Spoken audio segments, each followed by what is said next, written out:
വെളിപ്പാട് പുസ്തകം 11-ാം അധ്യായം. പിന്നെ ദണ്ടുപോലെയുള്ള ഒരു കോൽ എന്റെ കയ്യിൽ കിട്ടി കൽപ്പന ലഭിച്ചത്, നീ എഴുന്നേറ്റ് ദൈവത്തിന്റെ ആലയത്തെയും യാഗപീഠത്തെയും അതിൽ നമസ്കരിക്കുന്നവരെ അളക്കുക. ആലയത്തിന് പുറത്തുള്ള പ്രാകാരം അളക്കാതെ വിട്ടേക്ക, അത് ജാതികൾക്ക് കൊടുത്തിരിക്കുന്നു. അവർ വിശുദ്ധ നഗരത്തെ 42 മാസം ചവിട്ടും. അന്ന് ഞാൻ എന്റെ 2 സാക്ഷികൾക്ക് വരം നൽകും. അവർ രട്ട് ഉടുത്തുകൊണ്ട് 1260 ദിവസം പ്രവചിക്കും.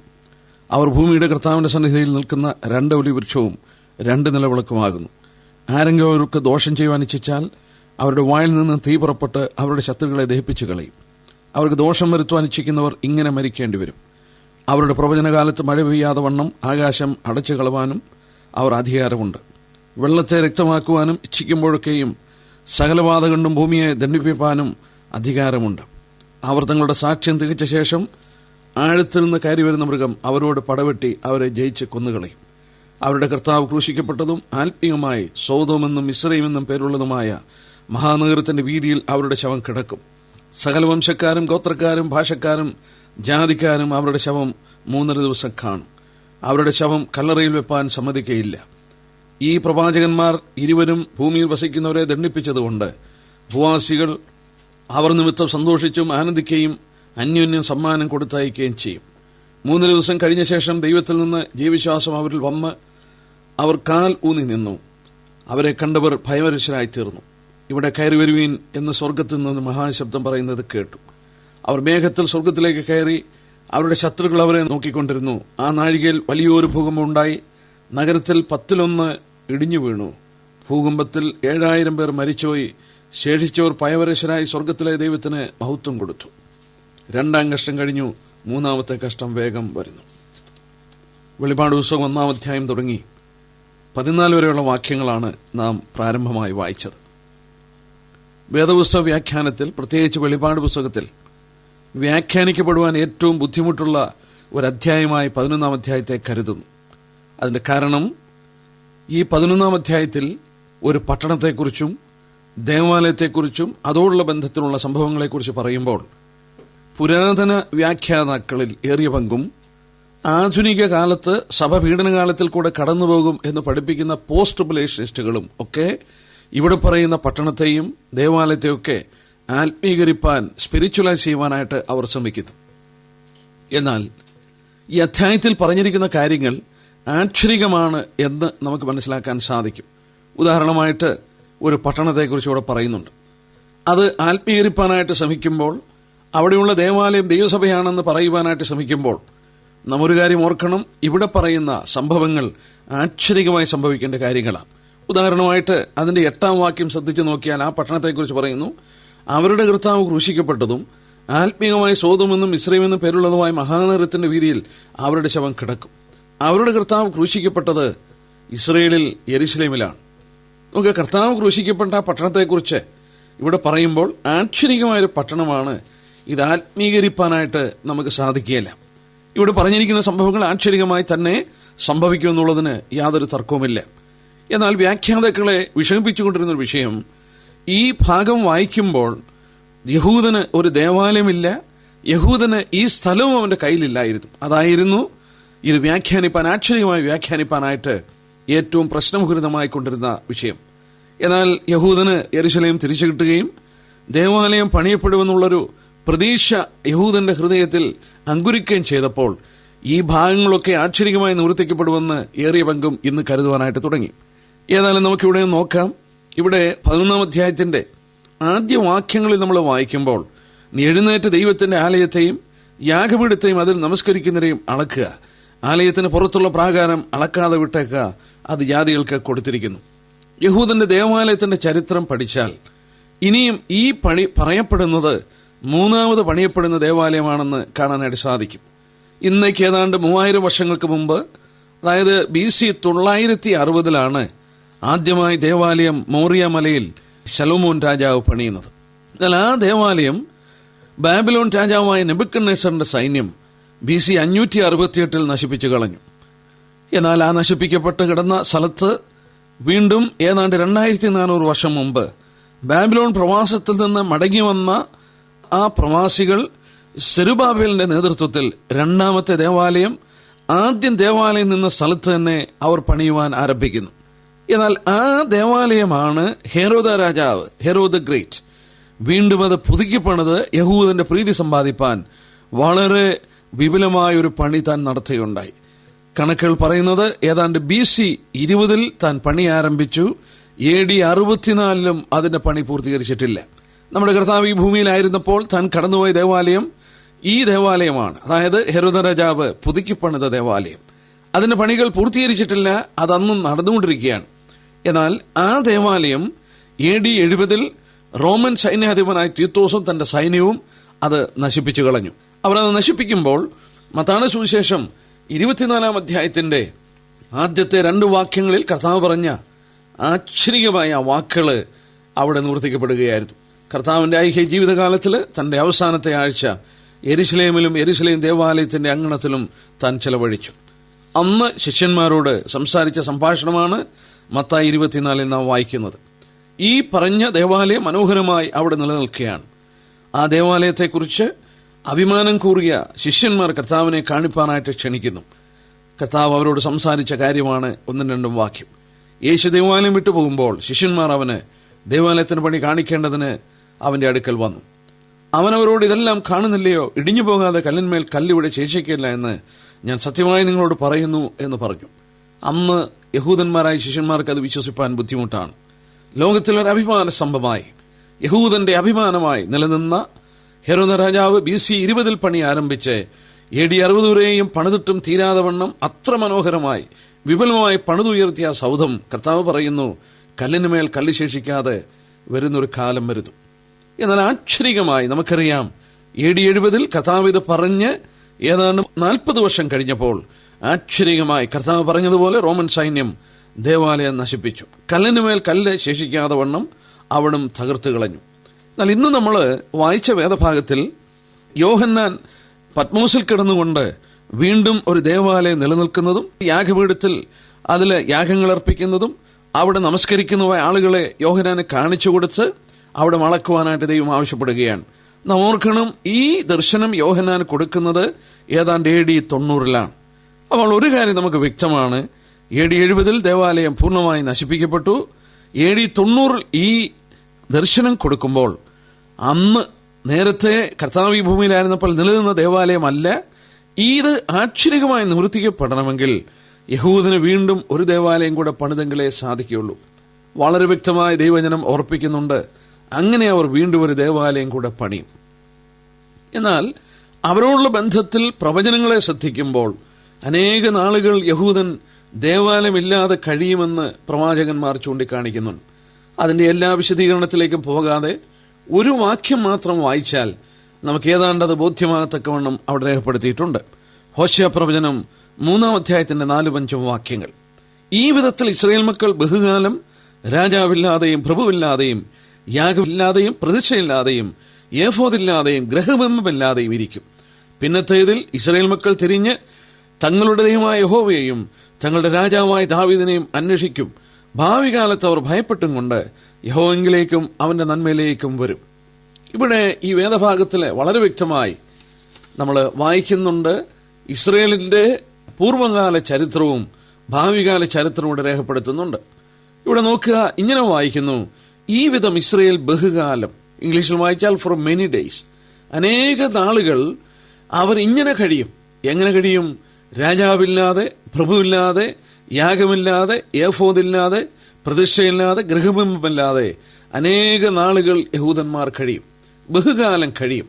നോക്കുക, ഇവിടെ പറയുന്ന വാക്കുകൾ ശ്രദ്ധിച്ചാൽ യാഗമില്ലാതെ, ഏഫോദില്ലാതെ, ഏഫോദ് എന്ന് പറഞ്ഞാൽ അവരുടെ മഹാപുരോഹിതൻ ധരിക്കുന്ന വസ്ത്രത്തിലെ ഒരു പ്രത്യേക ഭാഗമാണ് എന്ന് പറഞ്ഞാൽ അവർക്ക് യാഗമില്ലാതെയും അവർക്ക് പൗരോഹിത്യമില്ലാതെയും അവിടെ ബഹുകാലം കഴിയുമെന്ന് രേഖപ്പെടുത്തുന്നു. അവർക്ക് യാഗമർപ്പിക്കുവാൻ ലോകത്തിൽ അനുവദിക്കപ്പെട്ട ഏക സ്ഥലം യെരുശലേമും യെരുശലേമിന്റെ ദേവാലയത്തിന്റെ അങ്കണത്തിൽ പ്രാകാരത്തിലുള്ള യാഗപീഠമാണ്. എന്നാൽ ആ യാഗപീഠത്തിൽ അവസാനമായി യാഗമർപ്പിക്കുന്നത് AD 70 AD 70 യാഗമർപ്പിച്ചിട്ട് പിന്നെ യാഗമർപ്പിക്കുവാൻ സാധിച്ചിട്ടില്ല. എന്നാൽ ദൈവജനത്തിൽ ഓർപ്പിക്കുന്നു. മാത്രമല്ല, വെളിപാട് പുസ്തകം 11 അധ്യായത്തിൽ കണ്ടതുപോലെ പിന്നീട് യാഗം അവിടെ അർപ്പിക്കുന്നതായിട്ടും ആരാധന കഴിക്കുന്നതായിട്ടും നമ്മൾ വായിക്കുന്നു. എന്നാൽ ഈ വാക്യമൊന്ന് ശ്രദ്ധിച്ചാട്ടെ, ഈ വിധം ഇസ്രായേൽ ബഹുകാലം യാഗമില്ലാതെ ഏഫോദില്ലാതെ കഴിയും.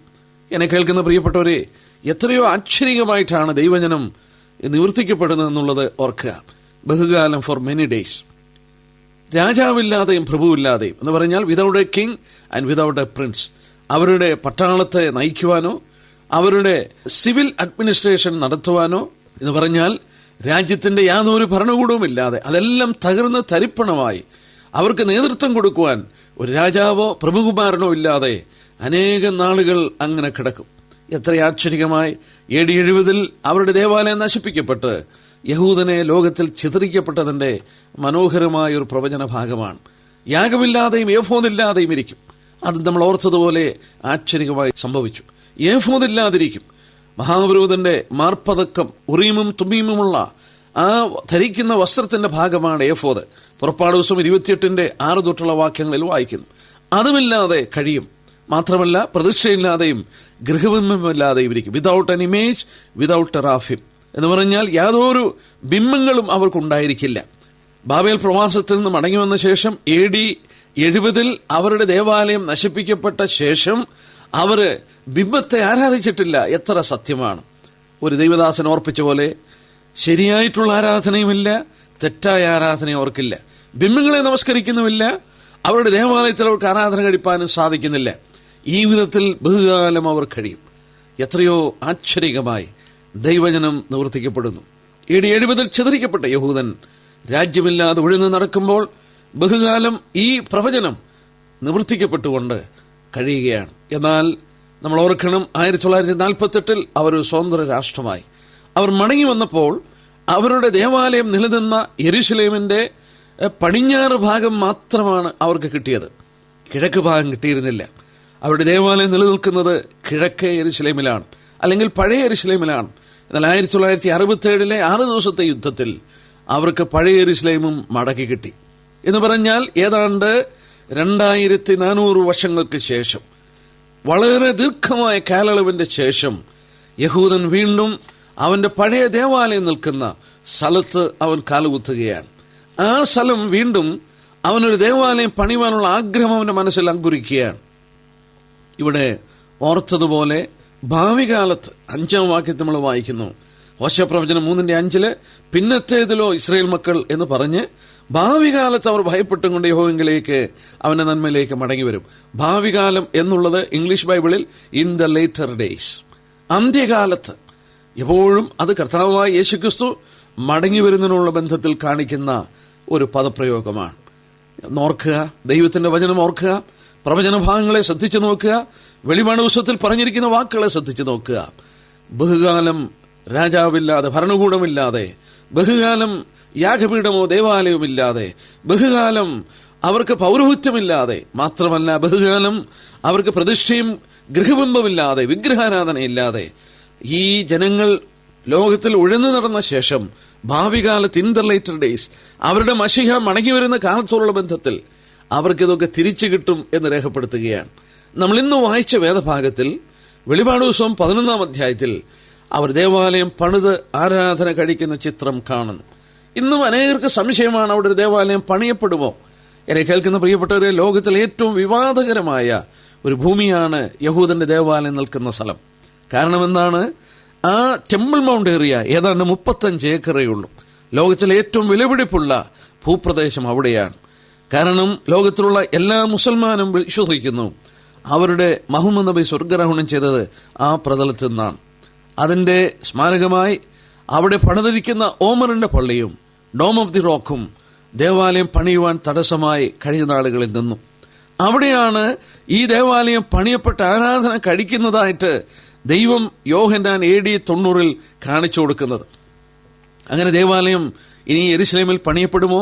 തീർച്ചയായിട്ടും പണിയപ്പെടും. നമ്മുടെ കർത്താവിന്റെ വാക്കുകൾ തന്നെ നമുക്കൊന്ന് പരിശോധിക്കാം.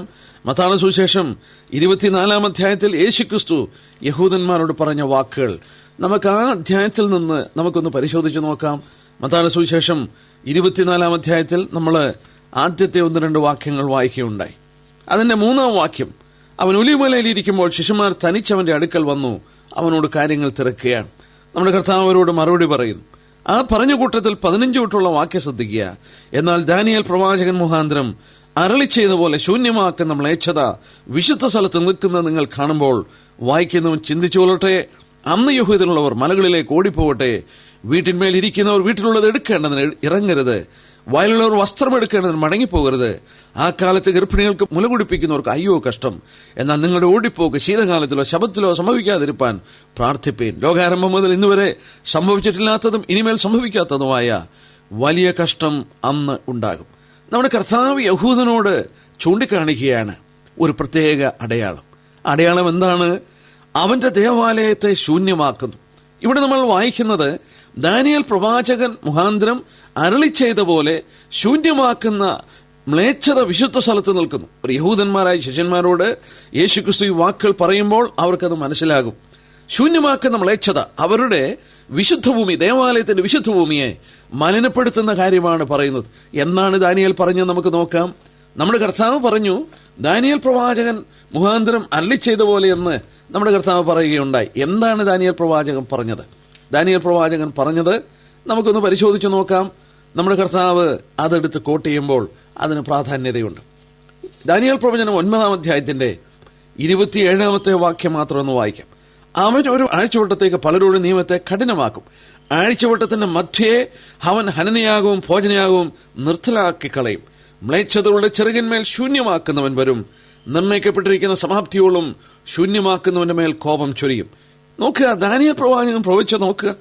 ദാനിയേൽ പ്രവാചകൻ പറയുന്നു, ആഴ്ചവട്ടത്തിന്റെ മധ്യേ അവൻ ഹനനയാകവും ഭോജനയാകവും നിർത്തലാക്കും. ആരാണ് അവനെന്ന് പറയുന്നത്? അതിന്റെ മുകളിലുള്ള ഭാഗങ്ങൾ വായിക്കുമ്പോൾ അറിയാം, അത് അന്തിക്രിസ്തുവിനെ കുറിച്ചാണ്. അന്തിക്രിസ്തു യഹൂദന്റെ ദേവാലയത്തിൽ വീണ്ടും ആരംഭിക്കുന്ന ഹനനയാകവും ഭോജനയാകവും ആഴ്ചവട്ടത്തിന്റെ മധ്യേ നിർത്തുന്നു. 7 വർഷ പീഡനകാലത്തിന്റെ മധ്യഭാഗത്ത് അന്തിക്രിസ്തു നിർത്തുന്നു. നമ്മുടെ കർത്താവ് എടുത്തു പറഞ്ഞു, ശൂന്യമാക്കുന്ന മ്ലേച്ഛത വിശുദ്ധ സ്ഥലത്ത് നിൽക്കും. 7 വർഷ പീഡനകാലത്തിന്റെ മധ്യഭാഗത്തിൽ അന്തിക്രിസ്തു ഈ വിധത്തിൽ അവരുടെ ദേവാലയം ശൂന്യമാക്കുകയും അവരുടെ ദേവാലയത്തിൽ നടക്കുന്ന യാഗം നിർത്തുകയും ചെയ്യുമ്പോൾ യഹൂദനോട് കർത്താവ് പ്രത്യേകം പറയുകയാണ്, നിങ്ങൾക്ക് സംഭവിച്ചിട്ടുള്ളതിൽ വെച്ച് ഏറ്റവും വലിയ ഭീഡ സംഭവിക്കും. നിങ്ങൾ പ്രാണരക്ഷാർത്ഥം ഓടിക്കൊള്ളണം എന്ന് പറയുകയാണ്. നിങ്ങൾ വീട്ടിലോട്ട് കയറരുത്, നിങ്ങൾ വയലിലോട്ട് ഇറങ്ങിപ്പോകരുത്, നിങ്ങളെ ഓടിപ്പോയിക്കോ, ജീവന് വേണ്ടി ഓടിപ്പോയിക്കോളാൻ പറയുന്നു. ഇവിടെ കർത്താവ് കൊടുത്ത അടയാളം ദേവാലയത്തോടുള്ള ബന്ധത്തിലാണ്. നമ്മുടെ കർത്താവ് മാത്രമല്ല, ദാനിയേൽ പ്രവാചകനും മാത്രമല്ല, 2 തെസ്സലോനിക്കർ 2-ാം അധ്യായത്തിന്റെ 4-ാം വാക്യം എടുത്ത് വായിക്കുമ്പോൾ വിശുദ്ധ പൗലോസും തെസ്സലോനിക്കർക്ക് ലേഖനം എഴുതുമ്പോൾ ആ ഭാഗം എടുത്ത് രേഖപ്പെടുത്തിയിരിക്കുന്നത് നമുക്ക് കാണാൻ സാധിക്കും. 2 തെസ്സലോനിക്കർ 2-ാം അധ്യായത്തിന്റെ 4-ാം വാക്യം, അവൻ ദൈവാലയത്തിൽ ഇരുന്നു കൊണ്ട് ദൈവമെന്ന് നടിച്ച്, ദൈവമെന്നോ പൂജാവിഷയം എന്ന പേരുള്ള സകലത്തിലും ഇതേ തന്നെത്താൻ ഉയർത്തുന്ന എതിരാളി അത്രേ. അന്തിക്രിസ്തുവിനെ കുറിച്ചാണ്. ദേവാലയത്തിൽ ഇരുന്ന് ദൈവമെന്ന് നടിച്ച് ദൈവമെന്നോ പൂജാവിഷയം എന്ന പേരുള്ള സകലത്തിലും ഇതേ തന്നെത്താൻ ഉയർത്തും. അവൻ ദേവാലയത്തിന്റെ ഉള്ളിൽ കടക്കും. പീഡനകാലത്തിന്റെ മധ്യഭാഗത്തിൽ ദേവാലയത്തിന്റെ ഉള്ളിൽ കടന്നിയെന്ന് താൻ ദൈവമാണെന്ന് അവകാശപ്പെട്ട് ആരാധന തനിക്കാണ് ലഭിക്കേണ്ടതെന്ന് അവകാശപ്പെടും. അന്തിക്രിസ്തു ആണെന്ന് യഹൂദന് മനസ്സിലാകുന്ന സന്ദർഭമായിരിക്കും ഈ സന്ദർഭം. എന്നാൽ നമ്മുടെ വിഷയത്തിലേക്ക് തന്നെ നമുക്ക് കടന്നു വരാം. ഈ വായിച്ച വേദഭാഗങ്ങൾ നമ്മുടെ കർത്താവ് പറഞ്ഞ വാക്കുകൾ പരിശോധിക്കുമ്പോൾ നമ്മൾ വളരെ വ്യക്തമായി ഒരു കാര്യം മനസ്സിലാക്കുന്നു: ദേവാലയം പണിയപ്പെടണം. എന്നെ കേൾക്കുന്ന പ്രിയപ്പെട്ടവരെ പ്രത്യേകം ഓർക്കുക, യഹൂദനെ സംബന്ധിച്ച് അങ്ങനെ ദേവാലയം വീണ്ടും പണിയുക എന്നുള്ളത് അസാധ്യമായ കാര്യമായിരുന്നു. എന്നാൽ 1948 മെയ് മാസം 14-ാം തീയതി ലോകത്തിൽ ചിതറിക്കപ്പെട്ട യഹൂദന്മാർ മടങ്ങി വന്ന് ഒരു രാജ്യം സ്ഥാപിച്ചു. 1967 ജൂൺ മാസം 7-ാം തീയതി അവരുടെ ദേവാലയം നിന്ന് പഴയ യെരൂശലേം അവർ കൈവശപ്പെടുത്തുകയുണ്ടായി. എന്നാൽ ഇന്നത് വിവാദപരമായ ഭൂമിയാണെങ്കിലും ഒരു കാര്യം പ്രത്യേകം ഓർത്തുകൊള്ളുക: യഹൂദൻ ദേവാലയം പണി. എങ്ങനെ പണിയാൻ സാധിക്കും? നമ്മൾ ദാനിയേലിന്റെ പുസ്തകം 9-ാം അധ്യായത്തിന്റെ 26-ഉം 27-ഉം വാക്യം വായിക്കുമ്പോൾ അവിടെ ഇങ്ങനെ വായിക്കുന്നുണ്ട്: 62 ആഴ്ചവട്ടം കഴിഞ്ഞിട്ട് അഭിഷിക്തൻ ഛേദിക്കപ്പെടും, അവൻ ആരുമില്ലെന്ന് വരും. പിന്നെ വരുവാനിരിക്കുന്ന പ്രഭുവിന്റെ പടജ്ജനം നഗരത്തെയും വിശുദ്ധ മന്ദിരത്തെയും നശിപ്പിക്കും. അവന്റെ അവസാനം ഒരു പ്രളയത്തോടെ ആയിരിക്കും. അവസാനത്തോളം യുദ്ധങ്ങളുണ്ടാകും, ശൂന്യങ്ങളും നിർണയിക്കപ്പെട്ടിരിക്കുന്നു. ഇവിടെ ആരാണ് ഈ പ്രഭു എന്ന് പറയുന്നു? വരുവാനിരിക്കുന്ന പ്രഭുവിന്റെ പടജ്ജനം നഗരത്തെയും വിശുദ്ധ മന്ദിരത്തെയും നശിപ്പിക്കും. AD 70 യെരൂശലേം പട്ടണവും യഹൂദന്റെ ദേവാലയം നശിപ്പിച്ചത് റോമൻ പടയാളികളാണ്. ഇവിടെ രേഖപ്പെടുത്തിയിരിക്കുന്നു, വരുവാനിരിക്കുന്ന പ്രഭുവിന്റെ പടജ്ജനമാണ് ഈ ദേവാലയം നശിപ്പിച്ചത്, പട്ടണം നശിപ്പിച്ചത്. ഒരു കാര്യം വ്യക്തമാണ്, അന്തിക്രിസ്തു ഒരു റോമൻ പൗരനാണ്. വരുമാനിക്കുന്ന പ്രഭുവിന്റെ പടജനം, അതായത് റോമൻ പടജനമാണ് യഹൂദ ദേവാലയവും യഹൂദ നഗരവും AD 70 നശിപ്പിച്ചെങ്കിൽ ഇനി എഴുന്നേൽപ്പാനായിട്ടുള്ള ഒരു പ്രഭു റോമൻ പ്രഭുവാണ്, റോമൻ പ്രിൻസാണ്. അല്ല, അവനെക്കുറിച്ച് നമ്മൾ അതിന്റെ 25-ാം വാക്യത്തിൽ വായിക്കുന്നുണ്ട്.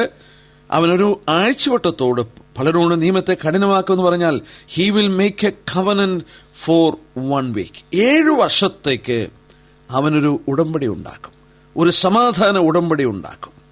ദാനിയേൽ 9-ാം അധ്യായത്തിന്റെ അവസാന വാക്യങ്ങളിൽ നമ്മളിത് വായിക്കുന്നു. അവൻ ഒരു ആഴ്ചവട്ടത്തോട് 7 വർഷത്തോട് ഒരു ഉടമ്പടി ഉണ്ടാക്കും. പലരോടും ഉടമ്പടി ഉണ്ടാക്കും, അറബികളോടും യഹൂദന്മാരോടും ഉടമ്പടി ഉണ്ടാക്കും. ആ ഉടമ്പടിയാണ് ദേവാലയം പണിയുവാനായിട്ട് ഇടയായി മാറുന്നത്. അങ്ങനെ വീണ്ടും ആ സമാധാനം അവർക്ക് കൊടുത്ത് ഈ ദേവാലയം പണിയുവാൻ രാഷ്ട്രീയമായി ഈ വലിയ രാഷ്ട്രീയ നേതാവായ അന്തിക്രിസ്തുവിന്റെ സഹായത്താൽ അവർക്ക് സാധിക്കാൻ പോവുകയാണ്. ഇസ്രയേലിന്റെ ചരിത്രകാരനായ ഇസ്രയേൽ എൽദാദ് എന്ന് പറഞ്ഞ ചരിത്രകാരനോട് ഒരു ചോദ്യം ചോദിച്ചത് ഞാൻ പ്രത്യേകം നോട്ട് ചെയ്യുകയുണ്ടായി. ഇസ്രയേലിന്റെ ചരിത്രകാരനായ ഇസ്രയേൽ എൽദാദിനോട് ചോദിച്ചു, എത്ര നാളെടുക്കും ദേവാലയം പണിയാനെന്ന് ചോദിച്ചപ്പോൾ അദ്ദേഹം പറഞ്ഞ വാക്ക് ഇങ്ങനെയാണ്: from the time the king David first conquered Jerusalem until Solomon built the temple, just 1 generation passed. So will it be with us. ദാവീദ് യെരുശലേം പിടിച്ച് ശലോമോൻ ദേവാലയം പണിയുന്നത് വരെ ഒരു തലമുറ എടുത്തു. അതുപോലെ തന്നെ ഇത് സംഭവിക്കും. 1948 രാഷ്ട്രം സ്വതന്ത്രമായി. 1967 യെരുശലേം അവർ പിടിച്ചെടുത്തു. ഒരു തലമുറ ഉള്ളിൽ അവരത് പണിയും എന്ന് പറയുമ്പോൾ നമ്മളൊരു കാര്യം ഓർക്കുക. ഹോശേയ പ്രവചനം 3-4-5 വാക്യത്തിൽ വായിച്ചു, പിന്നത്തേതിൽ അവർ ഇൻ ദ ലേറ്റർ ഡേയ്സ്, അന്ത്യകാലത്തിൽ അവർ ദേവാലയം പണി. ഇന്ന് ദേവാലയം പണിയുവാൻ കാര്യങ്ങളെല്ലാം ഒരുക്കപ്പെട്ടിരിക്കുകയാണ്. ഞാനതിൻ്റെ വലിയ വിശദീകരണത്തിലേക്ക് പോകുന്നില്ല. ദേവാലയം പണിയുവാൻ ഒരു കമ്മിറ്റിയുണ്ട്. ലോകത്തിന്റെ നാനാകോണുകളിൽ ബാങ്കുകളിൽ അക്കൗണ്ട് ഓപ്പൺ ചെയ്തിട്ടുണ്ട്. ദേവാലയം പണിയാനുള്ള കമ്മിറ്റിക്ക് മാത്രമേ അത് വിഡ്രോ ചെയ്യാൻ സാധിക്കുകയുള്ളൂ. ദേവാലയത്തിന്റെ പണികൾക്ക് വേണ്ടിയുള്ള സാധനങ്ങൾ അവർ സ്വരൂപിച്ച് കഴിഞ്ഞു എന്ന് പറയപ്പെടുന്നു. മാത്രമല്ല, പത്രങ്ങളിലും മാസികകളിലും വരുന്ന വാർത്തകളിലൂടെ നാം വളരെ വ്യക്തമായി മനസ്സിലാക്കുന്നുണ്ട് അവരുടെ ദേവാലയം പണിയുവാൻ സമയമായി.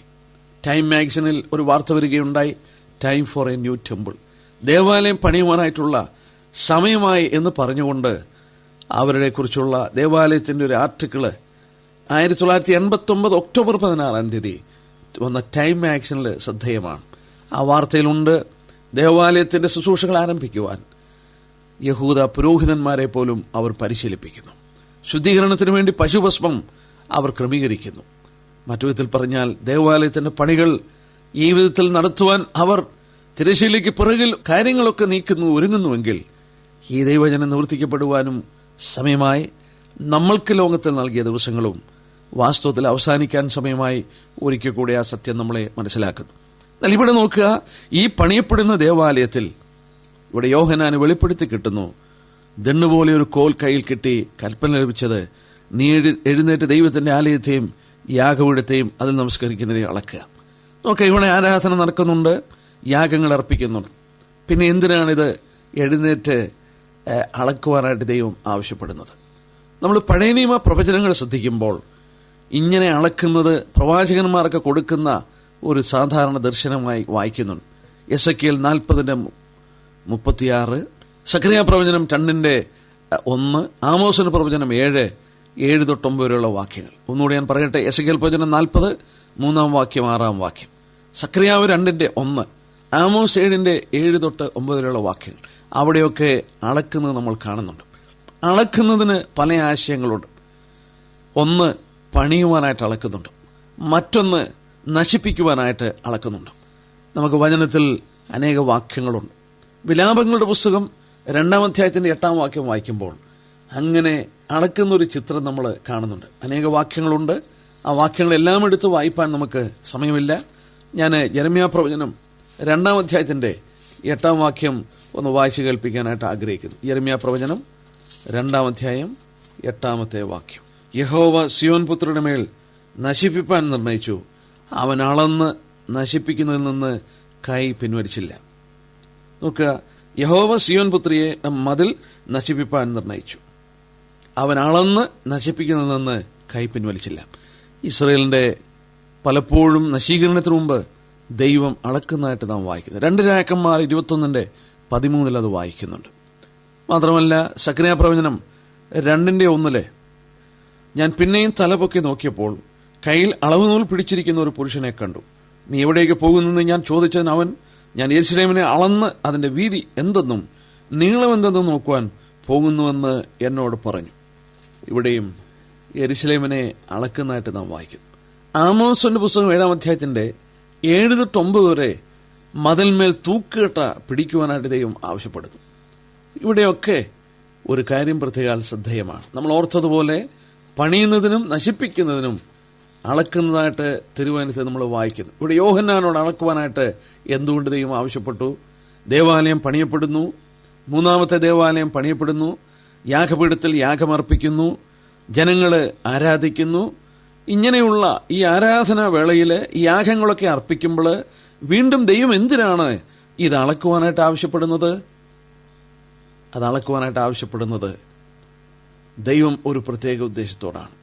ഇവിടെ ആരാധന നടക്കുന്നു. എന്നാൽ ദൈവം പറയുകയാണ്, I want to measure the temple to see if it comes up to the standard that it should be. ഞാൻ ആഗ്രഹിക്കുന്ന മാനദണ്ഡത്തിലേക്ക് അത് വന്നിട്ടുണ്ടോ എന്ന് എനിക്ക് അളന്നു നോക്കണം. തീർച്ചയായിട്ടും ഇല്ല. എന്താണ് അതിന്റെ കാരണം? ഈ ദേവാലയവും ഈ യാഗപീഠവും യാഗവസ്തുക്കളും ഒക്കെ കർത്താവായ യേശുക്രിസ്തുവിനെയാണ് ചൂണ്ടിക്കാണിച്ചത്. ആ കർത്താവിനെ തിരസ്കരിച്ചുകൊണ്ട് വീണ്ടും പഴയതിലേക്ക് അവർ മടങ്ങി ഈ യാഗപീഠങ്ങളൊക്കെ അവർ പണിത് യാഗങ്ങളൊക്കെ അർപ്പിക്കുമ്പോൾ ദൈവം പറയുകയാണ്, അളക്കുക. I want to measure it. എനിക്കത് അളന്നു നോക്കണം. ഞാൻ ഉദ്ദേശത്തിലേക്ക് മടങ്ങി വന്നിട്ടുണ്ടോ? അളന്നു നോക്കണം. ഇല്ല, തീർച്ചയായിട്ടും അവർ വന്നിട്ടില്ല. അങ്ങനെ വരാഞ്ഞതിന്റെ ഫലമായി എന്ത് സംഭവിക്കുന്നു? 2ാം വാക്യം നോക്കിയാട്ടെ. ആലയത്തിന് പുറത്തുള്ള പ്രാകാരം അളക്കാതെ വിട്ടേക്ക, അത് ജാതികൾക്ക് കൊടുത്തിരിക്കുന്നു. അവർ വിശുദ്ധ നഗരത്തെ 42 മാസം ചവിട്ടും. വളരെ വ്യക്തമായി ദൈവം എന്തിനാണിത് അളക്കുവാൻ പറഞ്ഞത്? ദൈവം അവരുടെ ആത്മീയ നിലവാരത്തെ അളന്നിട്ട് അവരെ ശുദ്ധീകരിപ്പാൻ 42 മാസം ഈ പട്ടണം ജാതികൾക്ക് വിട്ടുകൊടുക്കുകയാണ്. ഓക്കെ, ഇവിടെ 2ാം വാക്യം ശ്രദ്ധേയമാണ്. ആലയത്തിന് പുറത്തുള്ള പ്രാകാരം അളക്കാതെ വിട്ടേക്കാം. ഇനിയും പണിയപ്പെടുന്ന ദേവാലയത്തിന്റെ പുറത്തുള്ള പ്രാകാരം അളക്കരുത്, അത് ജാതികൾക്ക് കൊടുത്തിരിക്കുകയാണ്. എത്രയോ അത്ഭുതകരമായ ഒരു പദപ്രയോഗമാണിതെന്നുള്ളത് ഓർക്കുക. യഹൂദന്റെ ദേവാലയം എവിടെ നിന്നുവെന്നും എങ്ങനെ പണിയാൻ കഴിയുമെന്നും വിവാദപരമായ ഈ കാലഘട്ടത്തിൽ അവരുടെ മധ്യത്തിൽ ഹീബ്രു യൂണിവേഴ്സിറ്റിയിൽ പ്രൊഫസറായിരുന്ന ഡോക്ടർ ആഷർ കൗഫ്മാൻ ഒരു വർഷം അവധിയെടുത്ത് യഹൂദന്റെ ദേവാലയം നിന്ന സ്ഥലം കണ്ടുപിടിക്കാൻ തീവ്രമായ ശ്രമം നടത്തി. 1-ാം ലോകയുദ്ധത്തിൽ ജർമ്മൻ പൈലറ്റുമാരെടുത്ത ഫോട്ടോകളും എസെക്കിയേൽ പ്രവചനത്തിന്റെ പ്രവചനങ്ങളും ആസ്പദമാക്കി താൻ ഒരു പ്രത്യേക സ്ഥലം ചെന്ന് കുഴിക്കുകയുണ്ടായി. യഹൂദന്റെ ദേവാലയത്തിന്റെ അകത്തെ പ്രാകാരത്തിന്റെ മൂലക്കല്ല് കണ്ടുപിടിച്ചു. താൻ അളന്നു നോക്കിയപ്പോൾ ഒരു കാര്യം തനിക്ക് ബോധ്യമായി. എന്താണ് ബോധ്യമായത്? യഹൂദന്റെ ദേവാലയത്തിന്റെ അതിവിശുദ്ധ സ്ഥലവും വിശുദ്ധ സ്ഥലവും പ്രാകാരവും പണിയാം, എന്നാൽ പുറത്തുള്ള പ്രാകാരം പണിയാൻ കഴിയില്ല. കാരണം പുറത്തുള്ള പ്രാകാരത്തിന്റെ അവിടെ ഈ മുസ്ലിങ്ങളുടെ ഓമറിന്റെ മോസ്കും അല്ലെങ്കിൽ അവരുടെ ഡോം ഓഫ് ദി റോക്ക് നിൽക്കുകയാണ്. അവിടം ദൈവജനത്തിൽ പറഞ്ഞിരിക്കുന്ന പോലെ ദൈവം പറഞ്ഞു, അത് അളക്കരുത്, അത് ജാതികൾക്ക് വിട്ടുകൊടുത്തിരിക്കുകയാണ്. ഒരു കാര്യം എന്ന് ഓർത്തു നോക്കണം. അവിടെ അളക്കാതെ അതില്ലാതെ അവർക്ക് ദേവാലയം പണിയാമോ? തീർച്ചയായിട്ടും പണിയാം. അതിവിശുദ്ധ സ്ഥലവും വിശുദ്ധ സ്ഥലവും പ്രാകാരവും മതി. പ്രാകാരത്തിൽ യാഗപീഠം നിൽക്കും. പുറത്തുള്ള പ്രാകാരം വാസ്തവത്തിൽ അത് പണിയേണ്ട ആവശ്യമില്ല. എന്നാൽ ഇവിടെ വായിക്കുന്നത് പോലെ പണിയാൻ നിവൃത്തിയില്ല. കാരണം ഇന്നത്തെ രാഷ്ട്രീയ ആ സ്ഥിതി അനുസരിച്ച് പുറത്തെ പ്രാകാരത്തിലാണ് ഓമറിന്റെ പള്ളിയും ഡോം ഓഫ് ദി റോക്ക് നിൽക്കുന്നത്. ദൈവം എത്രയോ നൂറ്റാണ്ടുകൾക്ക് രേഖപ്പെടുത്തി, AD 90 രേഖപ്പെടുത്തി. അവരിത് പണിയുന്നതിന് എത്രയോ നൂറ്റാണ്ടുകൾക്ക് രേഖപ്പെടുത്തി. പുറത്തുള്ള പ്രാകാരം അളക്കാതെ വിടണം, അത് ജാതികൾക്ക് കൊടുത്തിരിക്കുകയാണ്. ഞാൻ ഓർത്തുപോയി, അവിടെ സംഭവിക്കുന്ന കാര്യങ്ങൾ ദൈവം എത്രയോ ശ്രദ്ധയോടെ വീക്ഷിക്കുന്നു. ആവർത്തന പുസ്തകം 11-ാം അധ്യായത്തിന് 11-12 വാക്യത്തിൽ നാം വായിക്കുന്നുണ്ടോ, ആണ്ടിന്റെ ആരംഭം മുതൽ അവസാനം വരെ യഹോവയുടെ ദൃഷ്ടി പതിപ്പിച്ചിരിക്കുന്ന ഇടമാണ്. ദൈവത്തിന്റെ കണ്ണ് ഭൂമിയിൽ ഊടാടി സഞ്ചരിക്കുന്നുണ്ട്. തന്നെ ഏകാഗ ചിത്രന്മാരിൽ തന്നെത്താൻ ബലവാനെന്ന് കാണിക്കേണ്ടതിന് ഭൂമിയിൽ അവന്റെ കണ്ണ് ഊടാടി നടക്കുന്നു. എന്നാൽ അവന്റെ കണ്ണ് മാറ്റാത്തൊരിടമുണ്ട്, അത് യെരൂശലേമിന്റെ പ്രതലമാണ്. ആ പ്രതലത്തിൽ ഓമറിന്റെ പള്ളിയും മറ്റും പണിതപ്പോൾ ആ പുറത്തെ പ്രാകാരത്തിൽ അത് വരത്തക്കവണ്ണം ദൈവത്തിന്റെ ഓവർറൂളിംഗ് ഉണ്ടായിരുന്നു. നോക്കുക, ഈ പറഞ്ഞിരിക്കുന്ന പ്രവചനം നമ്മൾ ഓർക്കണം, AD 90 പറഞ്ഞിരിക്കുന്ന പ്രവചനമാണ്. അന്ന് പറഞ്ഞതുപോലെ തന്നെ ഇന്ന് ഡോക്ടർ ആഷർ കൗപ്പാൻ കണ്ടുപിടിച്ചിരിക്കുന്നു. യഹൂദന്റെ ദേവാലയം പുറത്തുള്ള പ്രാകാരമില്ലാതെ പണിയാൻ കഴിയുള്ളൂ. ദൈവത്തിന് സ്തോത്രം. അവൻ ജീവനുള്ള ദൈവവും സകലത്തെയും നിയന്ത്രിക്കുന്ന ദൈവമാണ്. അവന് സകല മഹത്വം ഉണ്ടാകട്ടെ. ഇവിടെ നോക്കുക, ഇവിടെ ദൈവം എടുത്തു പറഞ്ഞു, അവർ വിശുദ്ധ നഗരത്തെ 42 മാസം ചവിട്ടും.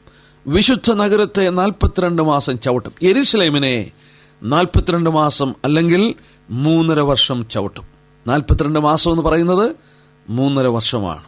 7 വർഷ പീഡനകാലം, ഒരു ആഴ്ചവട്ടം. ആഴ്ചവട്ടത്തിന്റെ മധ്യേ അന്തിക്രിസ്തു ഹനനയാകും ഭോജനയാകും നിർത്തലാക്കും എന്ന് നമ്മൾ വായിച്ചു. ആഴ്ചവട്ടത്തിന്റെ മധ്യേ അവൻ ചെയ്ത ഉടമ്പടി അവൻ ലംഘിക്കും. നോക്കുക, ഈ ആഴ്ചവട്ടത്തിന്റെ മധ്യഭാഗം കഴിയുമ്പോൾ യേശുക്രിസ്തു മത്തായി 24:15 ചൂണ്ടിക്കാണിച്ചു, നിങ്ങളുടെ പ്രാണരക്ഷാർത്ഥം നിങ്ങൾ ഓടിക്കൊള്ളണം. നിങ്ങളുടെ ദേവാലയം മലിനീകരിക്കാൻ പോകുന്നത് അന്നേരമാണ്. നോക്കുക, അതിന്റെ ശേഷമുള്ള 3.5 വർഷം മഹാപീഡനമാണ്. 42 മാസം 3.5 വർഷം അവർക്ക് സംഭവിച്ചിട്ടുള്ളതിൽ വെച്ച് ഏറ്റവും വലിയ ഭയങ്കരമായ പീഡനം നമ്മളിവിടെ വായിക്കുന്നു. അവർ വിശുദ്ധ നഗരത്തെ 42 മാസം ചവിട്ടും. ഏതാണ് ഈ വിശുദ്ധ നഗരം? അതിന്റെ 8-ാം വാക്യം നോക്കിയാട്ടെ, നമുക്കത് ഐഡന്റിഫൈ ചെയ്യുവാനായിട്ട് എളുപ്പമാണ്. 8-ാം വാക്യത്തില് അവരുടെ കർത്താവ് ക്രൂശിക്കപ്പെട്ടതും ആത്മീകമായ സോദോമെന്നും മിസ്രൈമെന്നും പേരുള്ളതുമായ മഹാനഗരത്തിന്റെ വീതിയിൽ അവരുടെ ശവം കിടക്കും. നോക്കെ, ഈ പട്ടണത്തിന് ഒരാത്മീക അധപ്പതനം സംഭവിച്ചു പോയി. വിശുദ്ധ നഗരമാണ്, എന്നാൽ അധപ്പതനം. ദൈവം കൊടുക്കുന്ന വിശദീകരണം ശ്രദ്ധിച്ചാട്ടെ. ഈ പട്ടണം സോദോമെന്നും മിസ്രൈമെന്നും പേരാണ്. സോദോമെന്നും ഈജിപ്റ്റ് എന്നും. ദൈവജനത്തിൽ സോദോം അസാൻമാർഗികം അല്ലെങ്കിൽ ഇമ്മോറാലിറ്റിക്കും, ഈജിപ്റ്റ് ലോകമയത്വം അല്ലെങ്കിൽ വേൾഡ്നെസിന്റെയും സ്ഥാനത്ത് നിൽക്കുന്നു. അതിന്റെ പ്രതീകമാണ്. മറ്റു വിധത്തിൽ പറഞ്ഞാൽ സോദോമെന്നും മിസ്രൈമെന്നും ഈ പട്ടണത്തിന് പേര് കൊടുക്കുമ്പോൾ അസാൻമാർഗികവും ലോകമയത്വം നിറഞ്ഞ മനുഷ്യൻ, സ്പിരിച്വൽ കറപ്ഷൻ. വാസ്തവമായും ഓർത്തു നോക്കി, യഹൂദൻ ദേവാലയം പണിത് അവൻ വീണ്ടും അവിടെ ആരാധന കഴിക്കുകയാണെങ്കിലും അവൻ ലോകമയത്വമായി അസാൻമാർഗികമായ ജീവിതത്തിലേക്ക് അവൻ തിരിഞ്ഞുപോയവനാണ്. ആത്മീകമായ അധപ്പതനം അവന് സംഭവിച്ചു. അവനെ ശുദ്ധീകരിപ്പാൻ 42 മാസം ദൈവ നഗരം ജാതികളുടെ കയ്യിൽ ഏൽപ്പിക്കാൻ പോവുകയാണ്. ദാനിയേൽ പുസ്തകം 9:27 ആഴ്ചവട്ടത്തിന്റെ മധ്യേ അവൻ ഉടമ്പടി ലംഘിക്കും. യേശുക്രിസ്തു ചൂണ്ടിക്കാണിച്ചു. വെളിപാട് പുസ്തകം 13-ാം അധ്യായത്തിന്റെ 5 തൊട്ടുള്ള വാക്യം നമ്മൾ വായിച്ചാൽ, വമ്പും ദൂഷണവും സംസാരിക്കുന്ന വായ അവന് ലഭിച്ചു. 42 മാസം പ്രവർത്തിപ്പാൻ അധികാരവും ലഭിച്ചു. അവിടെയും എടുത്തു പറയുന്നുണ്ട് 42 മാസം. പ്രവചന പണ്ഡിതന്മാർ അഭിപ്രായപ്പെടുന്നു, യെരുശലേം വിൽ സീ നത്തിങ് ബട്ട് വാർ. ഈ 42 മാസം യെരുശലേം വാസ്തവത്തിൽ യുദ്ധമല്ലാതെ മറ്റൊന്നും കാണില്ല. എസെക്കിയേൽ പ്രവചനം 22-ാം അധ്യായത്തിന്റെ 17 തൊട്ട് 22 വരെയുള്ള വാക്യങ്ങൾ വായിക്കുമ്പോൾ നാം അവിടെ വായിക്കുന്നുണ്ട്, നിങ്ങൾ എനിക്ക് കിട്ടമായി തീർന്നു. നിങ്ങളെല്ലാവരും എനിക്ക് കിട്ടമായി തീർന്നതുകൊണ്ട് ഞാൻ നിങ്ങളെ യെരുശലേമിന്റെ നടുവിൽ കൂട്ടും.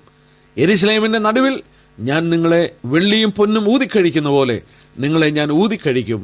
അവിടെ വെച്ച് നിങ്ങളുടെ കിട്ടം മാറ്റുവാൻ ഞാൻ നിങ്ങളെ തീയിൽ ശോധന കഴിക്കും.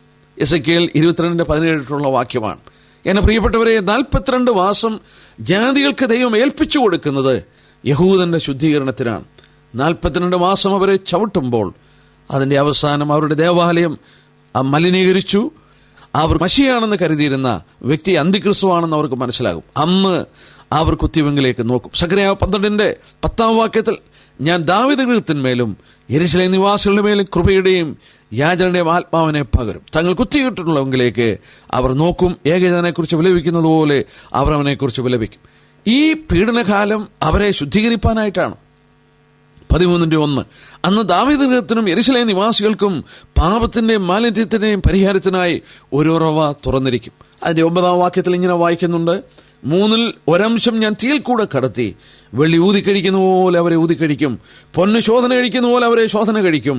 അവർ എന്റെ നാമത്തെ വിളിച്ചപേക്ഷിക്കുകയും ഞാൻ അവർക്ക് ഉത്തരം നൽകുകയും ചെയ്യും. അവർ എന്റെ ജനമെന്നും ഞാൻ പറയും, യഹോവ എന്റെ ദൈവമെന്ന് അവരും പറയും. ഈ 42 മാസം അവരെ ജാതികൾക്ക് ചവിട്ടുവാൻ ഏൽപ്പിച്ചു കഴിയുമ്പോൾ അവരുടെ ശുദ്ധീകരണം പൂർത്തീകരിക്കും. ആ 42 മാസത്തിന്റെ അവസാനം അവർ കുത്തിവെങ്കിലേക്ക് നോക്കി യേശുക്രിസ്തുവിന്റെ മശിഹയാണെന്ന് അവർ വിശ്വസിക്കും. എന്നാൽ ഇവിടെ നമുക്ക് വീണ്ടും ശ്രദ്ധിപ്പാനായി ദൈവം വെളിപ്പെടുത്തിയിരിക്കുന്ന ഒരു കാര്യം, 3-13 വാക്യങ്ങളിൽ 2 സാക്ഷികളുടെ ശുശ്രൂഷ നമുക്ക് കാണും. 2 വലിയ സാക്ഷികൾ പട്ടണത്തിൽ സാക്ഷീകരിപ്പാൻ എഴുന്നേൽക്കുകയാണ്. നോക്കുക, ദൈവം ഇങ്ങനെ അന്ധകാരപൂർണമായ കാലഘട്ടത്തിൽ പോലും ദൈവം ഒരിക്കലും സാക്ഷി കൊടുക്കാതിരിക്കുന്നില്ല. മനുഷ്യനോടുള്ള സ്നേഹം, ഈ ജനത്തോടുള്ള ദൈവത്തിന്റെ ആർദ്രതയാണ്. വീണ്ടും ഈ കാലഘട്ടത്തിലും ദൈവം പ്രത്യേക ശക്തി കൊടുത്ത് താൻ ഇവിടെ സാക്ഷികളെ 2 പേരെ എഴുന്നേൽപ്പിക്കുന്നത്. 3-ാം വാക്യം നോക്കിയാട്ടെ. അന്ന് ഞാൻ എന്റെ 2 സാക്ഷികൾക്ക് വരം നൽകും. ഇംഗ്ലീഷിൽ വായിച്ചാൽ I will give power and to my 2 witnesses. ഞാൻ പ്രത്യേക 2 സാക്ഷികൾക്ക് ശക്തി പകരും. എന്താ കാരണം? ഇന്ന് നമുക്ക് ശക്തി പകരുവാൻ പരിശുദ്ധാത്മാവുണ്ട്. പരിശുദ്ധാത്മാവിടെ നിന്ന് മാറ്റപ്പെട്ടു, ദൈവസഭ മാറ്റപ്പെട്ടു. അന്ന് സാക്ഷീകരിപ്പാനായിട്ട് 2 പ്രവാചകന്മാരെ എഴുന്നേൽപ്പിക്കുമ്പോൾ ദൈവം ആത്മാവിന്റെ പ്രത്യേക ശക്തി കൊടുത്ത് അവരെ പ്രത്യേക ബലപ്പെടുത്തും. അവരെ ബലപ്പെടുത്തും. അന്ത്യക്രിസ്തുവിന്റെ തേർവാഴ്ച നടക്കുകയാണ്. ഭയങ്കരമായ പീഡനം നടക്കുകയാണ്. ഈ കാലഘട്ടത്തിൽ ദൈവത്തിന്റെ ശക്തി കൊടുത്ത് അവർ ദൈവത്തിനു വേണ്ടി സാക്ഷികളായി നിൽക്കും. ഇവർ വരുന്ന കാലഘട്ടം എന്താണ്? നമ്മൾ മലാഖിയുടെ പുസ്തകം 4-ാം അധ്യായത്തിന്റെ 5-ാം വാക്യത്തിൽ വളരെ വ്യക്തമായി വായിക്കുന്നു. യഹോവയുടെ വലുതും ഭയങ്കരമായ നാൾ വരും മുമ്പേ ഞാൻ ഏലിയാ പ്രവാചകനെ അയക്കും. യഹോവയുടെ വലുതും ഭയങ്കരമായ നാൾ വരും മുമ്പേ. പീഡനകാലത്തിന്റെ 2-ാം പകുതിയാണ് വലുതും ഭയങ്കരമായ നാൾ. അപ്പോൾ ഈ സാക്ഷികൾ ആദ്യ പകുതിയിൽ യഹൂദന്മാരുടെ മധ്യത്തിൽ സാക്ഷിക്കും എന്ന് നമുക്ക് ചിന്തിക്കാം. ആദ്യ പകുതിയിൽ തന്നെ അവർ അന്ത്യക്രിസ്തുവിനോട് ഉടമ്പടി ചെയ്യും. അന്ന് ഇവർ വളരെ ശക്തമായി ഇതിനെതിരായിട്ട് സംസാരിക്കും. നോക്കുക, യെശയ്യാ പ്രവചനം 28-ാം അധ്യായത്തിന്റെ 18-ാം വാക്യത്തിൽ ഇങ്ങനെ വായിക്കുന്നു. മരണത്തോടുള്ള നിങ്ങളുടെ സഖ്യത ദുർബലമാകും, പാതാളത്തോടുള്ള നിങ്ങളുടെ ഉടമ്പടി നിലനിൽക്കില്ല. പ്രവഹിക്കുന്ന ബാധ ആക്രമിക്കുമ്പോൾ നിങ്ങൾ തകർന്നു പോകും. ഈ പ്രവാചകന്മാർ സാക്ഷിക്കും. ഇത് മരണത്തോടുള്ള നിങ്ങളുടെ സഖ്യതയാണ്, പാതാളത്തോടുള്ള നിങ്ങളുടെ ഉടമ്പടിയാണ്, ഇത് നിലനിൽക്കില്ല എന്ന് ദൈവം ശക്തി പകരുന്ന പ്രവാചകന്മാർ അന്ന് പ്രവചിക്കും എന്നുള്ളത് പ്രത്യേകം നമുക്ക് രേഖപ്പെടുത്തുന്നു. 3-ാം വാക്യം. അന്ന് ഞാൻ എന്റെ 2 സാക്ഷികൾക്ക് വരം നൽകും. അവർ അട്ടെടുത്തും കൊണ്ട് 1260 ദിവസം പ്രവചിക്കും. 42 മാസം എന്ന് വായിച്ചു, 1260 ദിവസം എന്ന് വായിക്കും. 1260 ദിവസം യഹൂദന്റെ ഒരു വർഷം 365 ദിവസമല്ല, 360 ദിവസമാണ്. 360 ദിവസം വെച്ച് നമ്മൾ നോക്കിയാൽ 1260 ദിവസം എന്ന് പറയുന്നത് 3.5 വർഷമാണ്. 3.5 വർഷം, അതായത് 1260 ദിവസം അവർ പ്രവചിക്കും. അവര് പ്രവചിക്കുന്നതായിട്ട് നാം വായിക്കും. നമുക്ക് ആ 3-ാം വാക്യം 4-ാം വാക്യവും കൂടെ നമുക്ക് ചേർത്ത് വായിക്കാം. അവരെക്കുറിച്ചുള്ള ചില കാര്യങ്ങൾ ദൈവം വെളിപ്പെടുത്തുന്നു. അവർ ഭൂമിയുടെ കർത്താവിന്റെ സന്നിധിയിൽ നിലനിൽക്കുന്ന 2 ഒലിവൃക്ഷവും 2 നിലവിളക്കുമാകുന്നു. അവര് 2 ഒലിവൃക്ഷവും 2 നിലവിളക്കുമാണ്. എന്താണ് ഇങ്ങനെ പറയാൻ കാരണം? നിലവിളക്ക് സാക്ഷ്യത്തെ കാണിക്കുന്നു, വിളക്കാണ്. ഒലിവ് എണ്ണയാണ്, പരിശുദ്ധാത്മാവിന്റെ ശക്തിയാണ്. 2 നിലവിളക്കും നമ്മളിങ്ങനെയാണ് അവിടെ വായിച്ചത്. അവർ കർത്താവിന്റെ സന്നിധിയിൽ നിൽക്കുന്ന 2 ഒലിവൃക്ഷവും 2 നിലവിളക്കുമാണ്. ഇവരാരാണ്? അവൻ പ്രത്യേക ശക്തി കൊടുത്ത് ഈ ഭൂമിയിൽ സാക്ഷ്യത്തിനായിട്ട് അവരെ അയച്ചിരിക്കുകയാണ്. നിലവിളക്ക് സാക്ഷ്യത്തെയും ഒലിവ് എണ്ണ അല്ലെങ്കിൽ പരിശുദ്ധാത്മാവിന്റെ ശക്തിയെയും കാണിക്കുന്നു. നമുക്ക് 5-6 വാക്യം വായിച്ചു നോക്കാം. ആരെങ്കിലും അവരോട് ദോഷം ചെയ്യുവാൻ ഇച്ഛിച്ചാൽ അവരുടെ വായിൽ നിന്ന് തീ പുറപ്പെട്ടു അവരുടെ ശത്രുക്കളെ ദഹിപ്പിച്ചു കളയും. അവർക്ക് ദോഷം വരുത്തുവാൻ ഇച്ഛിക്കുന്നവർ അവരെ അങ്ങനെ മരിക്കേണ്ടി വരും. അവരുടെ പ്രവചനകാലം മഴ പെയ്യാതെ വണ്ണം ആകാശം അടച്ചു കളവാൻ അവർക്ക് അധികാരമുണ്ട്. വെള്ളത്തെ രക്തമാക്കുവാനും ഇച്ഛിക്കുമ്പോഴൊക്കെയും സകലവാദയും കൊണ്ട് ഭൂമിയെ ദണ്ഡിപ്പിക്കാനും അവർക്ക് അധികാരമുണ്ട്. അവർ തങ്ങളുടെ സാക്ഷ്യം തികച്ച ശേഷം ആഴത്തിൽ നിന്ന് കയറി വരുന്ന മൃഗം അവരോട് പടവെട്ടി അവരെ ജയിച്ച് കൊന്നുകളയും. ഇവിടെ നാം പ്രത്യേകം ഓർക്കണം, ദൈവം ശക്തി പകരുന്ന ഈ 2 സാക്ഷികൾ ആരാണെന്ന് ഒരു വിവാദമുണ്ട്. എന്നാൽ ഇവിടെ ഒരു കാര്യം ഞാൻ ഓർപ്പിക്കട്ടെ. I will give power and to my 2 witnesses. എന്റെ 2 സാക്ഷികൾക്ക് ഞാൻ വരം നൽകും. ഇവിടെ പറയാതിരിപ്പാൻ നിവൃത്തിയില്ല. നോക്കുക, ദൈവത്തിന്റെ സാക്ഷ്യം എങ്ങനെയാണെന്ന് ചോദിച്ചാൽ സഖറിയാ പ്രവചനം 4:6 ദൈവം പറയുന്നുണ്ട്, സൈന്യത്താലല്ല ശക്തിയാലുമല്ല എന്റെ ആത്മാവിനാൽ അത്രയെന്ന സൈന്യങ്ങളെ യഹോവ അരുളിച്ചെയ്യുന്നു. It is not by might nor by power. Might എന്ന് പറയുമ്പോൾ, സൈന്യശക്തി എന്ന് പറയുമ്പോൾ ഒരു സംഘത്തിന്റെ ശക്തി. ശക്തി എന്ന് പറയുമ്പോൾ ഒരു വ്യക്തിയുടെ ശക്തി. എന്ന് പറഞ്ഞാൽ ഒരു വ്യക്തിയുടെ ശക്തിയോ ഒരു കൂട്ടത്തിന്റെ ശക്തിയോ അല്ല. പിന്നെ എങ്ങനെയാണ്? എന്റെ ആത്മാവിനാലാണ്. ദൈവത്തിന്റെ ആത്മാവാണ് ശക്തി പകർന്നു തരേണ്ടത്. ദൈവത്തിന്റെ ആത്മാവാണ് നമ്മളെ ബലപ്പെടുത്തേണ്ടത്. ദൈവാത്മാവ് മൂലം ഇവർക്ക് ശക്തി പകരുകയാണ്. നോക്കുക, അവരുടെ സാക്ഷ്യത്തെ നിലവിളക്ക് കാണിക്കുന്നു. ഒലിവൃക്ഷം പരിശുദ്ധാത്മാവിന്റെ എംബ്ലമായി, സിമ്പിളായി നിൽക്കുമ്പോൾ അവർക്ക് ലഭിക്കുന്ന ശക്തി സാക്ഷ്യത്തിനായിട്ട് ഈ ഭൂമിയിൽ അവർ പ്രയോഗിക്കുകയാണ്.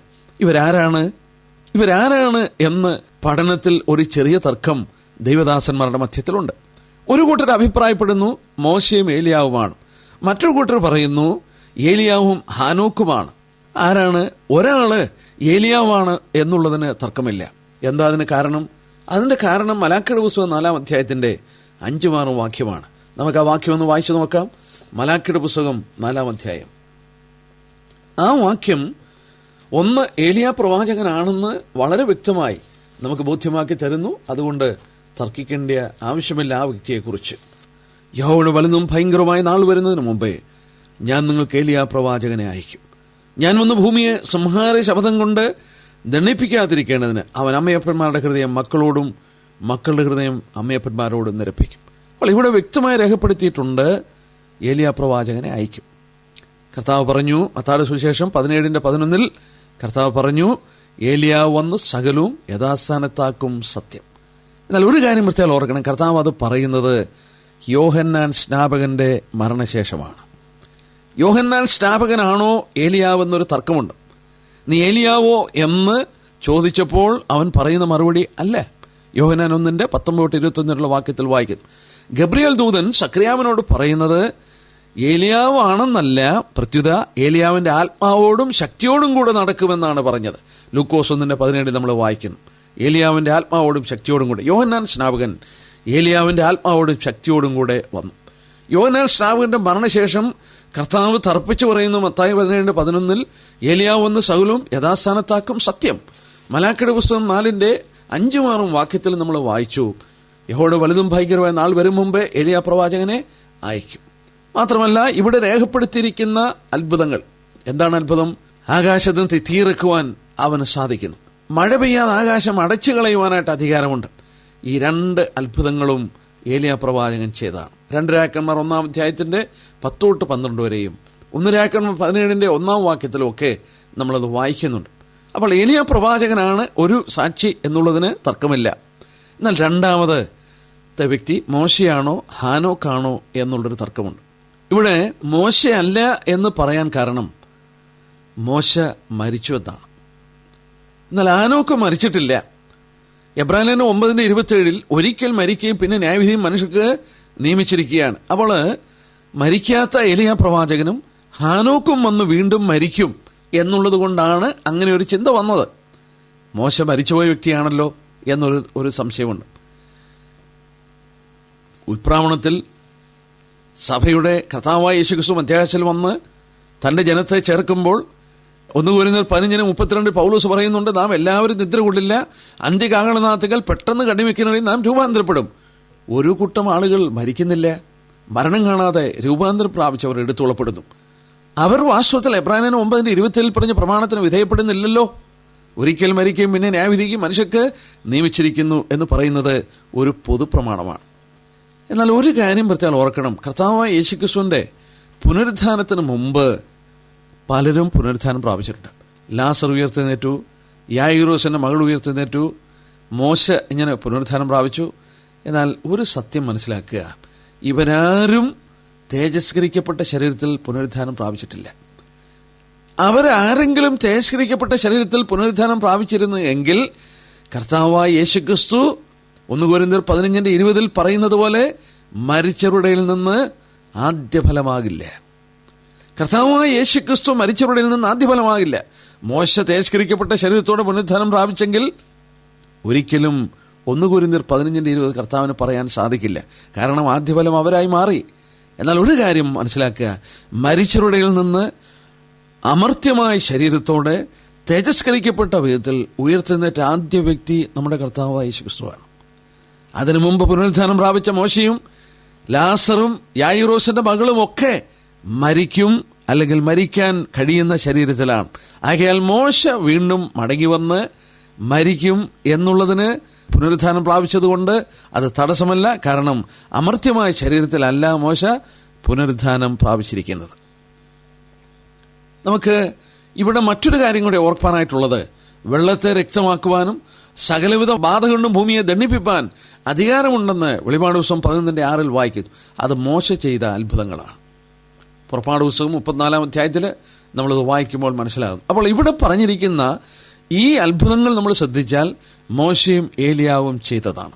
രണ്ടാമതായിട്ട് മത്തായിയുടെ സുവിശേഷം 17:2 തൊട്ടുള്ള വാക്യത്തിൽ മറുഭൂമ മലയിൽ കർത്താവിന്റെ സന്നിധിയിൽ പ്രത്യക്ഷപ്പെട്ടത് മോശയും ഏലിയാവുമാണ്. അവർ 2 സാക്ഷികളാണ്. ഞാൻ വിശ്വസിക്കുന്നു ഇവിടെ പ്രത്യക്ഷപ്പെടുന്ന 2 സാക്ഷികൾ മോശയും ഏലിയാവുമാണ്. ഹാനോക്കല്ല എന്ന് പറയാൻ മറ്റൊരു കാരണം, ഇവിടെ ഈ 2 സാക്ഷികൾ യെരുശലേമിലാണ് ശുശ്രൂഷ നിർവഹിക്കുന്നത്, യഹൂദനുള്ള ബന്ധത്തിലാണ് നിർവഹിക്കുന്നത്. ഹാനോക്ക് ഒരു യഹൂദനല്ല, ഹാനോക്ക് പുറജാതിക്കാരനാണ്. മോശയും ഏലിയാവും യഹൂദന്മാരാണ്. അവരുടെ മധ്യത്തിൽ സൂക്ഷിപ്പാൻ ദൈവം അവരെ തന്നെ അയക്കും എന്നുള്ളത് നമുക്ക് വിശ്വസിക്കാം. എന്നാൽ ഇവിടെ വായിക്കുന്നു, അവരുടെ പ്രവചനകാലം തികയ്ക്കുന്നു. അതിനു മുമ്പ് അവരെ കൊല്ലുവാൻ ആർക്ക് സാധ്യമല്ല. എന്നാൽ അവരുടെ പ്രവചനകാലം തികച്ച ശേഷം 7-ാം വാക്യത്തിൽ ആഴത്തിൽ നിന്ന് കയറി വരുന്ന മൃഗം അവരോട് പടവെട്ടി അവരെ ജയിച്ച് കൊന്നുകളയും. അന്തിക്രിസ്തുവിനെ കുറിച്ചാണ് പറയുന്നത്. ആഴത്തിൽ നിന്ന് കയറി വരുന്ന മൃഗം. വെളിപാട് പുസ്തകം 13:1 10 കൊമ്പും 7 തലയും, കൊമ്പുകളിൽ 10 രാജമുടിയും, തലയിൽ ദൂഷണനാമുള്ള ഒരു മൃഗം സമുദ്രത്തിൽ നിന്ന് കയറി വരുന്നത് ഞാൻ കണ്ടു. അന്തിക്രിസ്തു ദൈവം ഇവർക്ക് അനുവദിച്ച 1260 ദിവസം, അല്ലെങ്കിൽ അവരുടെ ശുശ്രൂഷയുടെ കാലം തികച്ചു കഴിയുമ്പോൾ അവരെ കൊന്നുകളയും. 8-ാം വാക്യത്തിൽ ഇങ്ങനെ വായിക്കുന്നു, അവരുടെ കർത്താവ് ക്രൂശിക്കപ്പെട്ടതും ആത്മികമായി സോദോമെന്നും മിസ്രയീമെന്നും പേരുള്ളതുമായ മഹാനഗരത്തിന്റെ വീതിയിൽ അവരുടെ ശവം കിടക്കും. അവരുടെ ശവം ആ തെരുവീതിയിൽ കിടക്കും. അവിടെ കിടക്കുമെന്ന് മാത്രമല്ല, നമുക്കൊന്ന് വായിച്ചു നോക്കാം. എന്താ അവിടെ വായിക്കുന്നത്? സകല വംശക്കാരും ഗോത്രക്കാരും ഭാഷക്കാരും ജാതിക്കാരും അവരുടെ ശവം 3 ദിവസം കാണും. അവരുടെ ശവം കല്ലറയിൽ സമ്മതിക്കുകയില്ല. ഈ 2 പ്രവാചകന്മാർ ഭൂമിയെ ദണ്ഡിപ്പിച്ചു. ആകാശത്തുനിന്ന് മഴ പെയ്യ്ക്കാതെ ആകാശത്തെ അടച്ചു. അവരെ ഉപദ്രവിപ്പാൻ വരുന്നവരെ സ്വർഗത്തിൽ നിന്ന് തീയിറങ്ങി ദഹിപ്പിച്ചു കളയുന്നു. ലോകത്തിൽ ഒരു സൈന്യത്തിന് ഇവരെ കൊല്ലുവാൻ കഴിഞ്ഞില്ല. ഇവർ വാർത്താ മാധ്യമത്തിൽ മുന്തി നിന്ന 2 വ്യക്തികളാണ്. അവരുടെ ശക്തി മനുഷ്യന് ചിന്തിക്കാൻ കഴിയുന്നതിൽ അപ്പുറമായിരുന്നു. എന്നാൽ അവരെ കൊന്നപ്പോൾ അത് വലിയൊരു സംഭവമായി മാറിക്കഴിഞ്ഞു.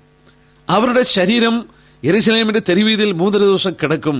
അത് കുഴിച്ചു വെപ്പാൻ അനുവദിക്കില്ല എന്ന് വായിക്കുന്നു. എന്നാൽ ഇവിടെ വായിച്ചൊരു കാര്യം ഓർക്കുക, ദൈവജനത്തിന്റെ നിസ്തുല്യതയും ദൈവജനത്തിന്റെ കൃത്യതയും എത്ര വ്യക്തമാണെന്നുള്ളത് ഓർത്തു നോക്കുക. ഇവിടെ വായിക്കുന്നു, സകല വംശക്കാരും ഗോത്രക്കാരും ഭാഷക്കാരും ജാതിക്കാരും അവരുടെ ശവം 3 ദിവസം കാണും. യെരുശലേമിൽ കിടക്കുന്ന ഈ 2 പ്രവാചകന്മാർ, ഈ സാക്ഷികളുടെ ശരീരങ്ങൾ ഭൂമിയിലുള്ള സകല മനുഷ്യരും കാണും. എന്നെ കേൾക്കുന്ന പ്രിയപ്പെട്ടവരെ, ഇത് രേഖപ്പെടുത്തിയ കാലഘട്ടത്തിലോ അതിന്റെ ശേഷമോ ആര് ചിന്തിച്ചു ഇങ്ങനെ ഇത് സംഭവിക്കും? ഇന്ന് നമ്മൾ ചിന്തിക്കുന്ന പോലെ ടെലിവിഷന്റെ ആവിർഭാവത്തിൽ ഇവരെ കാണുവാൻ കഴിയുമെന്ന് ആര് ചിന്തിച്ചു? ടെലിവിഷൻ കണ്ടുപിടിക്കുന്നത് 1936 ടെലിവിഷന്റെ തത്സമയ സംപ്രേഷണം ആരംഭിക്കുന്നത് 1960-കളിലാണ്. 60-ന്റെ ശേഷമാണ്. ഒന്ന് ആലോചിച്ച് നോക്കിയേ, ഈ പ്രവചനം ഇതുപോലെ നിവർത്തിക്കപ്പെടുവാൻ ഭൂമിയെ ദൈവം ഒരുക്കിയത് 1960-ന്റെ ശേഷമാണ്. എന്ന് പറഞ്ഞാൽ ഈ പ്രവചനം നിവർത്തിക്കുമ്പോൾ ആശ്ചര്യമായി ഇവിടെ പറഞ്ഞിരിക്കുന്ന പോലെ സകല വംശവും ഗോത്രക്കാരും ഭാഷക്കാരും അവരെ കാണുവാൻ തക്കവണ്ണം തത്സമയം അത് സംപ്രേഷണം ചെയ്യും. എന്നാൽ ഇവിടെ വീണ്ടും നമ്മൾ വായിക്കുന്നു, ഈ പ്രവാചകന്മാർ ഇരുവരും ഭൂമിയിൽ വസിക്കുന്നവരെ ദണ്ഡിപ്പിച്ചതുകൊണ്ട് ഭൂവാസികൾ അവർ നിമിത്തം സന്തോഷിച്ച് ആനന്ദിക്കുകയും അന്യോന്യം സമ്മാനം കൊടുത്തയക്കുകയും ചെയ്യും. ക്രിസ്മസ് പ്രസന്റുകളൊക്കെ കൊടുക്കുന്ന പോലെ ഭൂമിയിലുള്ളവർ സന്തോഷിക്കും. അവർ വിചാരിക്കും, ഇവരാണ് ഞങ്ങളെ ദണ്ഡിപ്പിച്ചത്, ഇവരാണ് ഈ പീഡന കാലഘട്ടത്തിന്റെ പ്രശ്നങ്ങൾക്ക് കാരണക്കാരൻ. ഇവരെ കൊന്നുകളയുവാൻ ലോകരാഷ്ട്രത്തിനോ ലോക സൈന്യത്തിനോ അന്തിക്രിസ്തുവിന്റെ സൈന്യത്തിനോ സാധിച്ചില്ല. അതുകൊണ്ട് ഞങ്ങളെ ഉപദ്രവിച്ചവരെ കൊന്നുകളഞ്ഞു. അതുകൊണ്ട് അവർ സന്തോഷിച്ച് ആനന്ദിക്കുകയും ഞങ്ങളുടെ പ്രശ്നങ്ങൾ തീർന്നുവെന്ന് കരുതി അവര് സമ്മാനങ്ങൾ കൊടുത്തയക്കുകയും ചെയ്തു. ഇതാണ് അടുത്തായിട്ട് വായിക്കുന്നത്. നോക്കുക, 11-ാം വാക്യം. 3 ദിവസം കഴിഞ്ഞ ശേഷം ദൈവത്തിൽ നിന്ന് ജീവവിശ്വാസം അവരിൽ വന്നു. അവർ കാലൂന്നി നിന്നു. അവരെ കണ്ടവർ ഭയപരശരായി തീർന്നു. ഇതുവരെ സംഭവിച്ചാലും വലിയ അത്ഭുതം. ലോകം നോക്കിക്കൊണ്ടിരിക്കുമ്പോൾ ദൈവത്തിൽ നിന്ന് ജീവവിശ്വാസം അവരുടെ മൂക്കിൽ വന്ന് കാലൂന്നി അവർ എഴുന്നേറ്റ് നിൽക്കുകയാണ്. ഇങ്ങനെ മരിച്ചു കിടക്കുന്നവർ 3 ദിവസം മരിച്ചു കിടന്ന് കണ്ട മനുഷ്യർ എഴുന്നേറ്റ് നിൽക്കുന്ന കാണുമ്പോൾ നാം വായിക്കുന്നു, കണ്ടവർ ഭയപരവശരായിത്തീർന്നു. മറ്റൊരു വിധത്തിൽ പറഞ്ഞാൽ ഭൂമിയിൽ ആകമാനം ഇവരെ കണ്ടുകൊണ്ടിരിക്കുന്നു. ഭൂമിയിലുള്ള സകല മനുഷ്യരും ഭയപരവശരായിത്തീർന്നു. ഇവിടെ കയറി വരുന്ന സ്വർഗത്തിൽ നിന്നൊരു മഹാശബ്ദം പറയുന്നത് കേട്ടു. അവർ മേഘത്തിൽ സ്വർഗത്തിലേക്ക് കയറി. അവരുടെ ശത്രുക്കൾ അവരെ നോക്കിക്കൊണ്ടിരുന്നു. ഭയങ്കരമായ സംഭവം. നോക്കുക, ഇവിടെ കയറി വരിക എന്ന് ദൈവം കൽപ്പിച്ചപ്പോൾ 3 ദിവസം ശവമായി ഭൂമിയിൽ കിടന്ന അവർ കാലൂന്നി നിന്ന് അവർ ആകാശത്തിൽ എടുക്കപ്പെട്ട് മേഘത്തിൽ എടുക്കപ്പെടുന്നത് നാം ഇവിടെ വായിക്കുന്ന ഭൂവാസികൾ നോക്കിക്കൊണ്ടിരുന്നു. ഭയം അവരെ കടന്നുപിടിക്കും. അവർ നോക്കിക്കൊണ്ടിരിക്കുകയാണ്. അടുത്തായിട്ട് നമ്മൾ വായിക്കുന്ന എന്താണെന്നറിയാമോ? ആ നാഴികയിൽ വലിയൊരു ഭൂകമ്പം ഉണ്ടായി. നഗരത്തിൽ 10 ഇടിഞ്ഞു വീണു. ഭൂകമ്പത്തിൽ 7000 പേർ മരിച്ചുപോയി. ശേഷിച്ചവർ ഭയപരവശരായി സ്വർഗത്തിലെ ദൈവത്തിന് മഹത്വം കൊടുത്തു. നോക്കുക, ഈ സംഭവം നടന്നപ്പോൾ യെരുശലേമിന്റെ പ്രദേശത്ത് വലിയ ഭൂകമ്പം ഉണ്ടായി. പട്ടണത്തിൽ 10 ഇടിഞ്ഞു വീണു. 7000 പേരെ ഭൂകമ്പത്തിൽ മരിച്ചുപോയി. നമ്മുടെ വായിക്കുന്നു, ശേഷിച്ചിരിക്കുന്ന മനുഷ്യർ ഭയപരവശരായി ദൈവത്തിന് മഹത്വം കൊടുത്തു. ദൈവത്തിന് സ്തോത്രം. വെളിപ്പാട് പുസ്തകം 11-ാം അധ്യായത്തിന്റെ 14 തുടങ്ങി 19 വരെയുള്ള വാക്യം നമുക്ക് വായിക്കാം. 2-ാമത്തെ കഷ്ടം കഴിഞ്ഞു, 3-ാമത്തെ കഷ്ടം വേഗം വരുന്നു. 7-ാമത്തെ ദൂതൻ ഊതിയപ്പോൾ ലോകരാജ്യത്വം നമ്മുടെ കർത്താവിനും അവന്റെ ക്രിസ്തുവിനും ആയിത്തീർന്നിരിക്കുന്നു, അവൻ എന്നേക്കും വാഴുമെന്ന സ്വർഗത്തിൽ ഒരു മഹാഘോഷമുണ്ടായി. ദൈവസന്നിധിയിൽ സിംഹാസനങ്ങളിൽ ഇരിക്കുന്ന 24 മൂപ്പന്മാരും കവണുകൊണ്ട് ദൈവത്തെ നമസ്കരിച്ച് പറഞ്ഞത്, സർവശക്തിയുള്ള കർത്താവായ ദൈവമേ, ഇരിക്കുന്നവനും ഇരുന്നവനുമായുള്ളവേ, നീ മഹാശക്തി ധരിച്ചു വാഴുകയാൽ ഞങ്ങൾ നിന്നെ സ്തുതിക്കുന്നു. ജാതികൾ കോപിച്ചു, നിന്റെ കോപവും വന്നു. മരിച്ചവരെ ന്യായം വിധിപ്പാനും നിന്റെ ദാസന്മാരായ പ്രവാചകന്മാർക്കും വിശുദ്ധന്മാർക്കും ചെറിയവരും വലിയവരുമായ നിന്റെ ഭക്തന്മാർക്കും പ്രതിഫലം കൊടുപ്പാനും ഭൂമിയെ നശിപ്പിക്കുന്നവരെ നശിപ്പിപ്പാനുമുള്ള കാലം വരുന്നു. അപ്പോൾ സ്വർഗത്തിലെ ദൈവാലയം തുറന്നു. അവന്റെ നിയമപ്പെട്ടകം അവന്റെ ആലയത്തിൽ പ്രത്യക്ഷമായി. മിന്നലും നാദവും ഇടിമുഴക്കവും ഭൂകമ്പവും വലിയ കൽമഴയും ഉണ്ടായി. 14-ാം വാക്യത്തിൽ 2-ാമത്തെ കഷ്ടം കഴിഞ്ഞു, 3-ാമത്തെ കഷ്ടം വേഗം വരുന്നു. 1-ാം കഷ്ടം വെളിപ്പാട് പുസ്തകം 9-ാം അധ്യായത്തിന്റെ 1 തൊട്ട് 11 വരെയുള്ള വാക്യങ്ങളാണ് നമ്മൾ കണ്ടത്. വെട്ടുക്കിളി, പാതാളത്തിൽ നിന്ന് കയറി വരുന്ന വെട്ടുക്കിളിയുടെ ഉപദ്രവം. അവയോട് ചേർന്ന് അതിനു മുമ്പും ഉള്ളവയെന്ന് ചിന്തിക്കുന്നതായിരിക്കും കുറച്ചുകൂടെ വ്യക്തമായി 1-ാം കഷ്ടമെന്ന് ചിന്തിപ്പാനായിട്ട് കഴിയുന്നു. ഏതായാലും 9-ാം അധ്യായത്തിന്റെ ആദ്യത്തെ 11 വാക്യങ്ങൾ വെട്ടുക്കിളിയുടെ ഉപദ്രവത്തെ 1-ാം കഷ്ടമെന്ന് ചിന്തിക്കാം. 2-ാം കഷ്ടം വെളിപ്പാട് പുസ്തകം 9-ാം അധ്യായത്തിന്റെ 13 തൊട്ട് 19 വരെ കിഴക്ക് നിന്ന് കയറി വരുന്ന ഏതാണ്ട് 20 കോടി വരുന്ന ഒരു വലിയ സൈന്യത്തിന്റെ ഉപദ്രവം. അതായത് 200 മില്യൺ ആർമി ലോക ജനതയിൽ 1/3 അവർ കൊന്നുകളയുന്നതായിട്ട് നാം വായിക്കുന്നു. ഭൂകമ്പത്തിൽ 7000 പേർ മരിക്കുന്നു. പിന്നീട് 2-ാം കഷ്ടം കഴിഞ്ഞു എന്ന് ഇവിടെ രേഖപ്പെടുത്തുകയാണ്. നോക്കുക, 1-ാമത്തെ കഷ്ടം വെട്ടുകിളിയുടെ ഉപദ്രവവും, 2-ാമത്തെ കഷ്ടം കിഴക്കുന്ന് വന്ന 20 കോടി സൈന്യത്തിന്റെ ഉപദ്രവവും. ഇത് രണ്ടും കഴിഞ്ഞു. ഇവിടെ വായിക്കുന്നു 3-ാം കഷ്ടം ഇനി പറയുവാനുള്ളതാണ്. എന്താണ് ഈ 3-ാമത്തെ കഷ്ടം? ഈ 11-ാം അധ്യായത്തിന്റെ 18-ാം വാക്യത്തിൽ ജാതികൾ കോപിച്ചു, നിന്റെ കോപവും വന്നു എന്ന് വായിക്കുന്നു. 15-ാം അധ്യായത്തിന്റെ 1-ാം വാക്യത്തിൽ നമ്മൾ ഇങ്ങനെ വായിക്കുന്നു. 15-ാം അധ്യായത്തിന്റെ 1-ാം വാക്യത്തിൽ, ഞാൻ വലുതും അത്ഭുതവുമായ മറ്റൊരു അടയാളം സ്വർഗത്തിൽ കണ്ടു.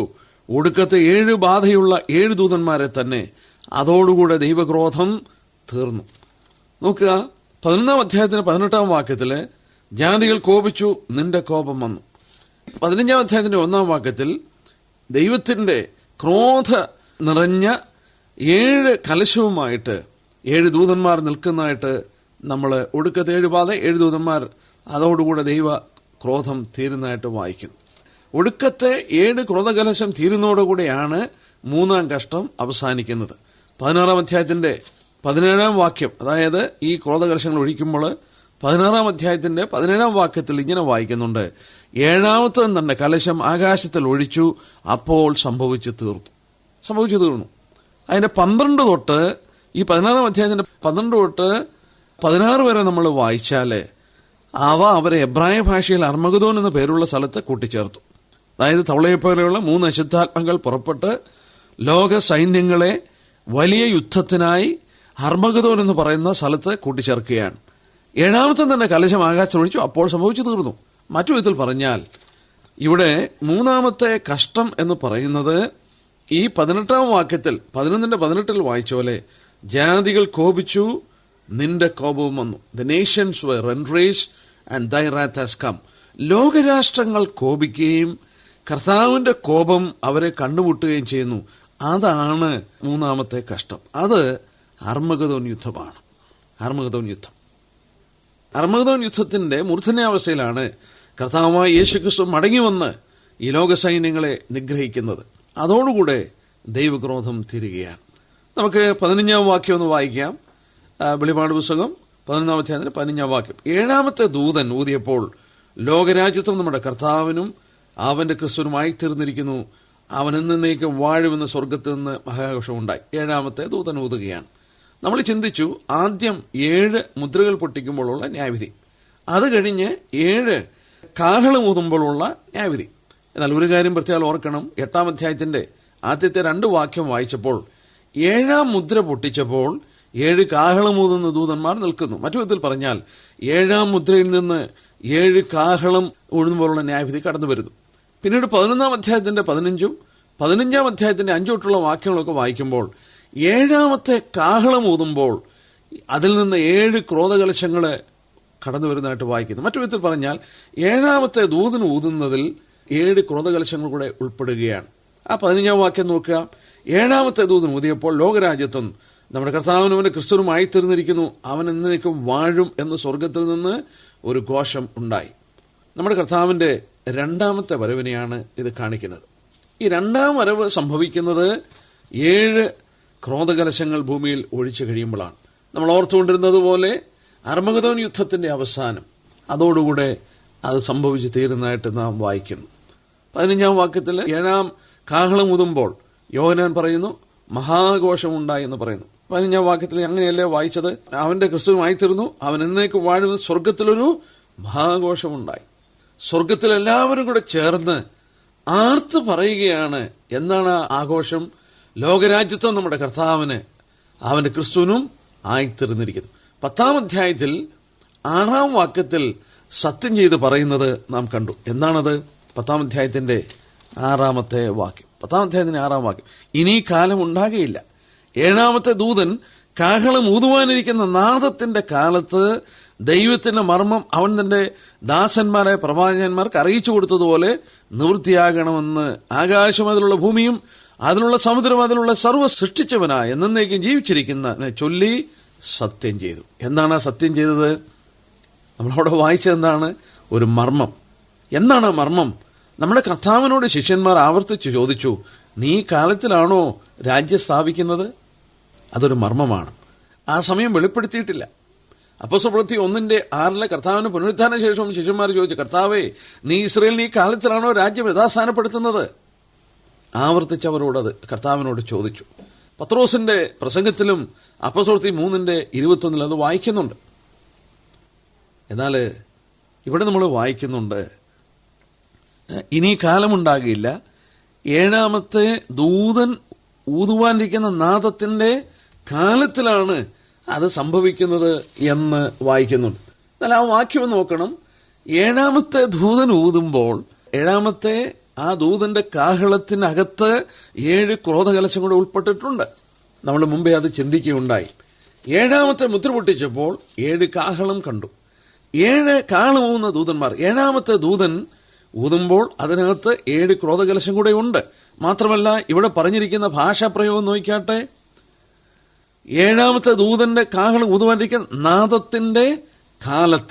നാദത്തിന്റെ കാലത്തിൽ ഒരു കാലയളവ് നീണ്ടു നിൽക്കുന്ന ദൈർഘ്യം ഇവിടെ കാണിക്കുന്നു. 7-ാമത്തെ ദൂതൻ കാഹളം ഊതുവാനിരിക്കുന്ന നാദത്തിന്റെ കാലത്ത്, മൂലഭാഷയിൽ നാദത്തിന്റെ നാളുകളിൽ, മറ്റു വിധത്തിൽ പറഞ്ഞാൽ അത് നീണ്ടു നിൽക്കുന്ന ഒരു കാലയളവാണ്. 7-ാമത്തെ കാഹളത്തിൽ 7 ക്രോധകലശം കൂടെ ഒഴിക്കേണ്ട സമയമുണ്ട്. 11-ാം അധ്യായത്തിന്റെ 16-ാമത്തെ വാക്യം ഒന്ന് ശ്രദ്ധിച്ചാട്ടെ. 11:16 ദൈവസന്നിധിയിൽ സിംഹാസനത്തിലിരിക്കുന്ന 24 മൂപ്പന്മാരും കവണുവീണ് ദൈവത്തെ നമസ്കരിച്ച് പറഞ്ഞു, സർവ്വശക്തിയുള്ള കർത്താവായ ദൈവമേ, ഇരിക്കുന്നവനും ഇരുന്നവനുമായുള്ളവേ, നീ മഹാശക്തി ധരിച്ച് വാഴുകയാൽ ഞങ്ങൾ നിന്നെ സ്തുതിക്കുന്നു. സ്വർഗത്തിലും ഭൂമിയിലും സകല അധികാരം എനിക്ക് നൽകപ്പെട്ടിരിക്കുന്നു എന്ന് നമ്മുടെ കർത്താവ് മത്തായി 28:18 പറഞ്ഞു. ഈ മൂപ്പന്മാർ അവരുടെ ഹോണേഡ് പൊസിഷൻ നമ്മൾ ചിന്തിക്കുകയുണ്ടായി. സിംഹാസനത്തിൽ ദൈവത്തിന്റെ സന്നിധിയിൽ ഇരിക്കുന്ന ഇവര് ആ ഉന്നതമായ അധികാരം അവൻ അംഗീകരിച്ചുകൊണ്ട് ദൈവംവാകെ അവർ കവിണ്ണു വീണുകയാണ്. അവര് രാജ്യത്തിന്റെ പാട്ട് പാടുകയാണ്. Fell on their faces and worshipped എന്നാണ്. അവര് കവിണ്ണു വീണ് അവനെ അവര് ആരാധിക്കുന്നതായിട്ട് നാം ഇവിടെ വായിക്കുകയാണ്. കാരണം പ്രവാചകന്മാരുടെ പ്രവചനങ്ങളുടെ ആ കാര്യങ്ങളുടെ മൂർധന്യാവസ്ഥയിലേക്ക്, അതിന്റെ പൂർത്തീകരണത്തിലേക്ക് വരികയാണ്. 17-ാം വാക്യത്തില് അവര് വാസ്തവത്തിലെ ഹിംസ് ഓഫ് താങ്ക്സ് ഗിവിംഗ്, നന്ദിയുടെ ഒരു പാട്ടാണ് അവർ പാടുന്നത്. സർവശക്തിയുള്ള കർത്താവായ ദൈവം, ഇരിക്കുന്നവനും ഇരുന്നവനുമായുള്ളവേ, the almighty who art and who was. ഇരിക്കുന്നവനും ഇരുന്നവനുമായുള്ളവേ, നിന്നെ ഞങ്ങള് സ്തുതിക്കുന്നു. ദൈവത്തിന്റെ പേരിന്റെ അഫർമേഷൻ ഈ സാഹചര്യത്തിൽ ശ്രദ്ധേയമാണ്. കാരണം എതിർക്കുന്ന ശക്തിയുടെ മേൽ ജയം കൊടുക്കുന്ന സമയം. ലോകത്തിലെ സാത്താൻ ശക്തനായി വാഴുകയാണ്. രാജ്യത്വം കർത്താവിൽ നിന്ന് അവൻ കരസ്ഥമാക്കി അവൻ ഈ ലോകത്തിന്റെ പ്രഭുവായി അവൻ ഭരിക്കുകയാണ്. എത്രയോ നാശങ്ങൾ, എന്തെല്ലാം വിപത്തുകൾ, എന്തെല്ലാം പ്രയാസങ്ങൾ അവൻ ഈ ലോകത്തിൽ വരുത്തി. എന്നാൽ നമ്മുടെ കർത്താവ് രാജ്യത്വം ഏൽക്കുമ്പോൾ അവർ മഹത്വം കർത്താവിന് കൊടുക്കുകയാണ്. ഇരിക്കുന്നവനും ഇരുന്നവനുള്ളവേ, നീ മഹാശക്തി ധരിച്ച് വാഴുകയാൽ ഞങ്ങൾ നിന്നെ സ്തുതിക്കുകയാണ്. We give the thanks, thou hast taken thy great power and has begun to reign. ഒരു ഭാഷാന്തരത്തിൽ അങ്ങനെയാണ്. thou hast taken thy great power and has begun to reign. നീ നിന്റെ സർവശക്തി ധരിച്ചു, നീ വാഴുവാൻ ആരംഭിച്ചു. thou hast taken, a perfect tense, has begun, aorist tense എന്ന് പറഞ്ഞാൽ അതിന്റെ ആരംഭം കുറിക്കുകയാണ് എന്നുള്ളത് ശ്രദ്ധേയമാണ്. എപ്പോഴാണത്? 18-ാം വാക്യം. ജാതികൾ കോപിച്ചു, നിന്റെ കോപവും വന്നു. and the nations were enraged and thy wrath has come. ഏറ്റവും വലിയ ലോകരാഷ്ട്രങ്ങളുടെ കോപം കടന്നു വരുന്നത് നമുക്കിവിടെ കാണുവാനായിട്ട് സാധിക്കുന്നത്. ഏറ്റവും വലിയ ലോകരാജ്യങ്ങളുടെ മഹാക്രോധം കടന്നു വരുന്നത് നമ്മൾ വായിക്കുകയാണ്. സങ്കീർത്തനങ്ങള് 2 നമ്മൾ എടുക്കുമ്പോൾ വാസ്തവത്തിൽ പ്രവചനാത്മാവിൽ സങ്കീർത്തനക്കാരൻ അത് രേഖപ്പെടുത്തിയത് നമുക്ക് ശ്രദ്ധേയമായ ഒരു വാക്യമാണ്. സങ്കീർത്തനങ്ങൾ 2 നമുക്കൊന്ന് പരിശോധിച്ച് നോക്കാം. നാം ഇങ്ങനെ വായിക്കുന്നു. സങ്കീർത്തനം 2-ന്റെ ആദ്യത്തെ 1-2 വാക്യം. ജാതികൾ കലഹിക്കുന്നതും വംശങ്ങൾ വ്യർത്ഥമായി നിരൂപിക്കുന്നതും എന്ത്? യഹോവയ്ക്കും അവന്റെ അഭിഷിക്തനും വിരോധമായി ഭൂമിയിലെ രാജാക്കന്മാർ എഴുന്നേൽക്കുകയും അധിപതികൾ തമ്മിൽ ആലോചിക്കുകയും ചെയ്യുന്നത് എന്ത്? നോക്ക, അത് സംഭവിക്കുന്ന സമയമാണ്. വെളിപാട് 11:18. and the nations were enraged and thy wrath has come. ജാതികൾ കോപിച്ചു, നിന്റെ കോപം വന്നു. ഓക്കെ, ഈ സങ്കീർത്തനം 2-5 അന്ന് അവൻ കോപത്തോടെ അവരോട് അരുളി ചെയ്തു, ക്രോധത്തോടെ അവരെ ഭ്രമിപ്പിക്കും. അന്ന് എന്ന് പറയുന്ന പദം നോക്കിയാട്ടെ. അതിന്റെ 6-ാം വാക്യത്തിൽ നമ്മൾ, എന്റെ വിശുദ്ധ പർവ്വതത്തിലെ സിയോനിൽ ഞാൻ എന്റെ രാജാവിനെ വാഴിച്ചിരിക്കുന്നു. ദൈവം അഭിഷേകം ചെയ്ത് അവന്റെ രാജാവായി യേശുക്രിസ്തുവിനെ യെരുശലേമിൽ വാഴിച്ചിരിക്കുകയാണ്. എന്നാൽ ആ യെരുശലേമിനോട് യുദ്ധത്തിനായി ലോകരാജ്യങ്ങൾ കൂടി വന്നിരിക്കുകയാണ്. ലോകരാഷ്ട്രങ്ങൾ കോപത്തോട് അടുത്തു വന്നിരിക്കുകയാണ്. ജാതികൾ കോപിച്ചു, നിന്റെ കോപം വരികയാണ്. നമ്മൾ വളരെ വ്യക്തമായി 16-ാം അധ്യായത്തില് അതിന്റെ 12 വാക്യങ്ങളെ നമ്മൾ വായിക്കുന്നുണ്ട്. അതിന്റെ 14-ാം വാക്യത്തിൽ ഇങ്ങനെ വായിക്കുന്നു, സർവഭൂതലത്തിലുള്ള രാജാക്കന്മാരെ സർവശക്തനായ ദൈവത്തിന് മഹാദിവസം യുദ്ധത്തിന് കൂട്ടിച്ചേർപ്പാൻ അത്ഭുതങ്ങൾ ചെയ്തും കൊണ്ട് അടുക്കളേക്ക് ഭൂതാകൽമാർ. അവർ കള്ളനെ പോലെ വരും. തന്റെ ലജ്ജ കാണുവാൻ രക്തനായി നടക്കാതിരിപ്പാൻ തന്റെ ഉടുപ്പ് സൂക്ഷിച്ചും ജാഗരിച്ചും കൊള്ളുന്നവൻ അവരെ എബ്രായ ഭാഷയിൽ അർമഗദോൻ എന്ന് പേരുള്ള സ്ഥലത്ത് കൂട്ടിച്ചേർത്തു. അവർ കുഞ്ഞാടിനോട് പോരാടും. നമ്മുടെ കർത്താവ്, അവൻ കർത്താവും രാജാതിരാജാവുമാകൊണ്ട് കുഞ്ഞാടും അവരോടുകൂടെയുള്ള വിളിക്കപ്പെട്ടവർ തിരഞ്ഞെടുക്കപ്പെടും വിശ്വസ്തരമായി അവരെ ജയിക്കും എന്നുള്ളത് നമ്മൾ കാണും. നമ്മുടെ കർത്താവ് ജയിക്കും. ഇവിടെ നമ്മളൊന്ന് ശ്രദ്ധിച്ചാട്ടെ. നിന്റെ ദാസന്മാരായ പ്രവാചകന്മാർക്ക്, വിശുദ്ധന്മാർക്കും ചെറിയവരും വലിയവരുമായ നിന്റെ ഭക്തന്മാർക്കും പ്രതിഫലം കൊടുപ്പാനും ഭൂമിയെ നശിപ്പിക്കുന്നവരെ നശിപ്പാനുള്ള കാലം വരുന്നു. മരിച്ചവരെ ന്യായവിധിപ്പാനുള്ള കാലം. മരിച്ചവരുടെ ന്യായവിധി വെളിപാട് 20:11-15 വാക്യം നമ്മൾ വായിക്കുന്നു. കർത്താവിന്റെ വരവില് ലോകരാഷ്ട്രങ്ങളുടെ ന്യായവിധി. മത്തായിയുടെ സുവിശേഷം 25:31-46 വരെ നമ്മളത് വായിക്കുന്നുണ്ട്. തേജസ്സിന്റെ സിംഹാസനമുള്ള ന്യായവിധി, പ്രതിഫലം കൊടുപ്പാനുള്ള കാലം. ആദ്യമായി പ്രതിഫലം ക്രിസ്തുവിന്റെ ന്യായസ്ഥലത്ത് മുമ്പിൽ തന്റെ ഭക്തന്മാർക്ക് കൊടുക്കുന്നു. തന്നെ വിശ്വസ്തയോടെ സേവിച്ചവർക്ക് കൊടുക്കുന്നു. കർത്താവ് മടങ്ങി വരുമ്പോൾ അവർക്ക് രാജ്യത്തിന്റെ അധികാരങ്ങളും പ്രതിഫലങ്ങളും ഒക്കെ കൊടുക്കുമ്പോൾ പ്രതിഫലം കൊടുക്കാനുള്ള കാലം. കർത്താവിന്റെ മടങ്ങിവരനുള്ള ബന്ധത്തിൽ അത് സംഭവിക്കുന്നു. ചെറിയവനും വലിയവനുമായ നിന്റെ ഭക്തന്മാർ. നോക്കുക, 19-ാം അധ്യായത്തിന്റെ 4-ാം വാക്യത്തിലും നമ്മളിങ്ങനെ വായിക്കുന്നുണ്ട്. 19-ാം അധ്യായത്തിന്റെ 4-ാം വാക്യത്തിൽ 24 മൂപ്പന്മാരും 4 ജീവികളും ആമേൻ ഹല്ലേലൂയ എന്ന് പറഞ്ഞ് സിംഹാസനത്തിലിരിക്കുന്ന ദൈവത്തിനെ വീണ് നമസ്കരിച്ചു. നമ്മുടെ ദൈവത്തിന്റെ സകല ദാസന്മാരും ഭക്തന്മാരുമായി ചെറിയവരും വലിയവരുമായുള്ളവരെ അവനെ വാഴ്ത്തുവിൻ. അപ്പോൾ അവന്റെ ദാസന്മാരുടെ കൂട്ടത്തിൽ, ഭക്തന്മാരുടെ കൂട്ടത്തിൽ ചെറിയവരും വലിയവരും. നോക്കുക, ഇന്ന് കർത്താവിനോട് വിശ്വസ്തന്മാരായിരിക്കുന്ന വലിയവരെ അന്ന് കാണാൻ സാധിക്കും. ദൈവരാജ്യത്തിൽ കർത്താവിന്റെ വരവില് സ്ഥാനങ്ങൾക്ക് വ്യത്യാസമുണ്ട്. അതാണ് സുവിശേഷം 5-ാം അധ്യായത്തിൽ കർത്താവ് ഓർപ്പിച്ചു, എന്റെ ഈ വചനത്തിൽ ഏറ്റവും ചെറിയൊന്ന് അഴിച്ചങ്ങനെ പഠിപ്പിച്ചാൽ സ്വർഗരാജ്യത്തിൽ അവൻ ചെറിയവനെന്ന് വിളിക്കപ്പെടും. അവയെ ആചരിക്കുകയും പഠിപ്പിക്കുകയും ചെയ്യുന്നവൻ സ്വർഗരാജ്യത്തിൽ വലിയവനെന്ന് വിളിക്കപ്പെടും. കർത്താവിന്റെ വരവില് വലിയൊരു വ്യത്യാസം കാണാൻ പോവുകയാണ്. ഭൂമിയെ നശിപ്പിക്കുന്നവരെ നശിപ്പിക്കുന്ന കാലം. നോക്കുക, അന്തിക്രിസ്തുവും അവന്റെ സൈന്യവും ഭൂമിയെ നശിപ്പിക്കുന്നു. നോക്കുക, ഈ പീഡന കാലഘട്ടത്തിൽ ന്യൂക്ലിയർ ആയുധങ്ങളും മറ്റും ഉപയോഗിച്ച് ഭയങ്കരമായ വിപത്തുകൾ ഭൂമിയിൽ സംഭവിക്കുകയാണ്. നാം തിരുവചനത്തിൽ പഠിച്ചുകൊണ്ടിരുന്ന പോലെ ഭൂമിയുടെ ഉപരിതലം കരിഞ്ഞുപോയി.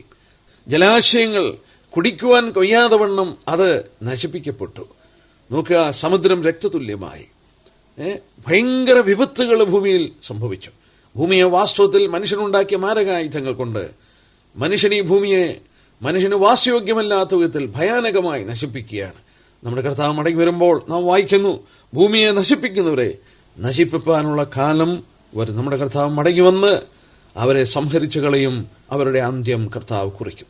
19-ാം വാക്യത്തില്, അപ്പോൾ സ്വർഗത്തിലെ ദൈവാലയം തുറന്നു, അവന്റെ നിയമപ്പെട്ടവും അവന്റെ ആലയത്തിൽ പ്രത്യക്ഷമായി. മിന്നൽ നാദവും ഇടിമുഴക്കവും ഭൂകമ്പവും വലിയ കൽമഴയും ഉണ്ടായി. ഈ വാക്യം മൂപ്പന്മാർ പറഞ്ഞപ്പോൾ, അവർ ദൈവത്തെ നമസ്കരിച്ചപ്പോൾ, ദൈവത്തിന്റെ സകല പദ്ധതി കർത്താവിന്റെ മടങ്ങിവരോടുള്ള ബന്ധത്തിൽ അത് നിവർത്തിക്കപ്പെടുന്ന കാണുമ്പോൾ സ്വർഗത്തിലെ ദൈവാലയം തുറന്ന് ആ പെട്ടകം പ്രത്യക്ഷമായി. മിന്നലും നാദവും ഇടിമുഴക്കവും ഭൂകമ്പവും ഉണ്ടാകണം. Symbol of God's awesome might in the judgment to come. ദൈവത്തിന്റെ സർവശക്തി ഉള്ള ന്യായവിധി വരുവാനുള്ളത് ഈ മിന്നലും നാദവും ഇടിമുഴക്കവും ഭൂകമ്പവും വലിയ കൽമഴയും വാസ്തവത്തിൽ പ്രത്യക്ഷപ്പെടുത്തുകയാണ്. ഇവിടെ കർത്താവിന്റെ നിയമം നിത്യമാണെന്നും വാസ്തവത്തിൽ ആ ദൈവത്തിന്റെ അരുളപ്പാടുകൾ അത് തീർച്ചയായിട്ടും അതുപോലെ സംഭവിക്കുമെന്നുള്ളതിന്റെ അഫർമേഷൻ ഇവിടെ തരികയാണ്. അവന്റെ നീതി, അവന്റെ ന്യായം, അവന്റെ ന്യായവിധികളൊന്നും മാറ്റമില്ല. അതുപോലെ സംഭവിക്കും. അതിന്റെ ഉറപ്പ് വീണ്ടും ഈ 19-ാം വാക്യത്തിൽ തരുന്നു. എന്നാൽ ഈ അധ്യായം ശ്രദ്ധിച്ചാൽ 11-ാം അധ്യായത്തിന്റെ ആരംഭം ഭൂമിയിൽ ഒരു ദേവാലയത്തോടുള്ള ബന്ധത്തിൽ ആരംഭിച്ചു. അതിന്റെ അവസാനം സ്വർഗത്തിലെ ദേവാലയം തുറക്കപ്പെടുന്നതായിട്ട് വായിക്കുന്നു. യെസ്, ദൈവം നമ്മുടെ കർത്താവ് മഹത്വമെടുക്കുന്നു. അവൻ വിജയിക്കുന്നു. നോക്കുക, കഷ്ടപ്പെട്ടു, തന്റെ ദാസന്മാർ വേദനപ്പെട്ടു, പ്രയാസങ്ങൾ അനുഭവിച്ചു. എന്നാൽ അന്തിമമായ വിജയം കുഞ്ഞാടും അവനോടുകൂടെ ഉള്ളവരും ജയിക്കുന്നതായിട്ട് വായിക്കുന്നു. അവന് മഹത്വം, അവന് മഹത്വം, എല്ലാ മഹത്വം കർത്താവിനിരിക്കട്ടെ. ആമേൻ.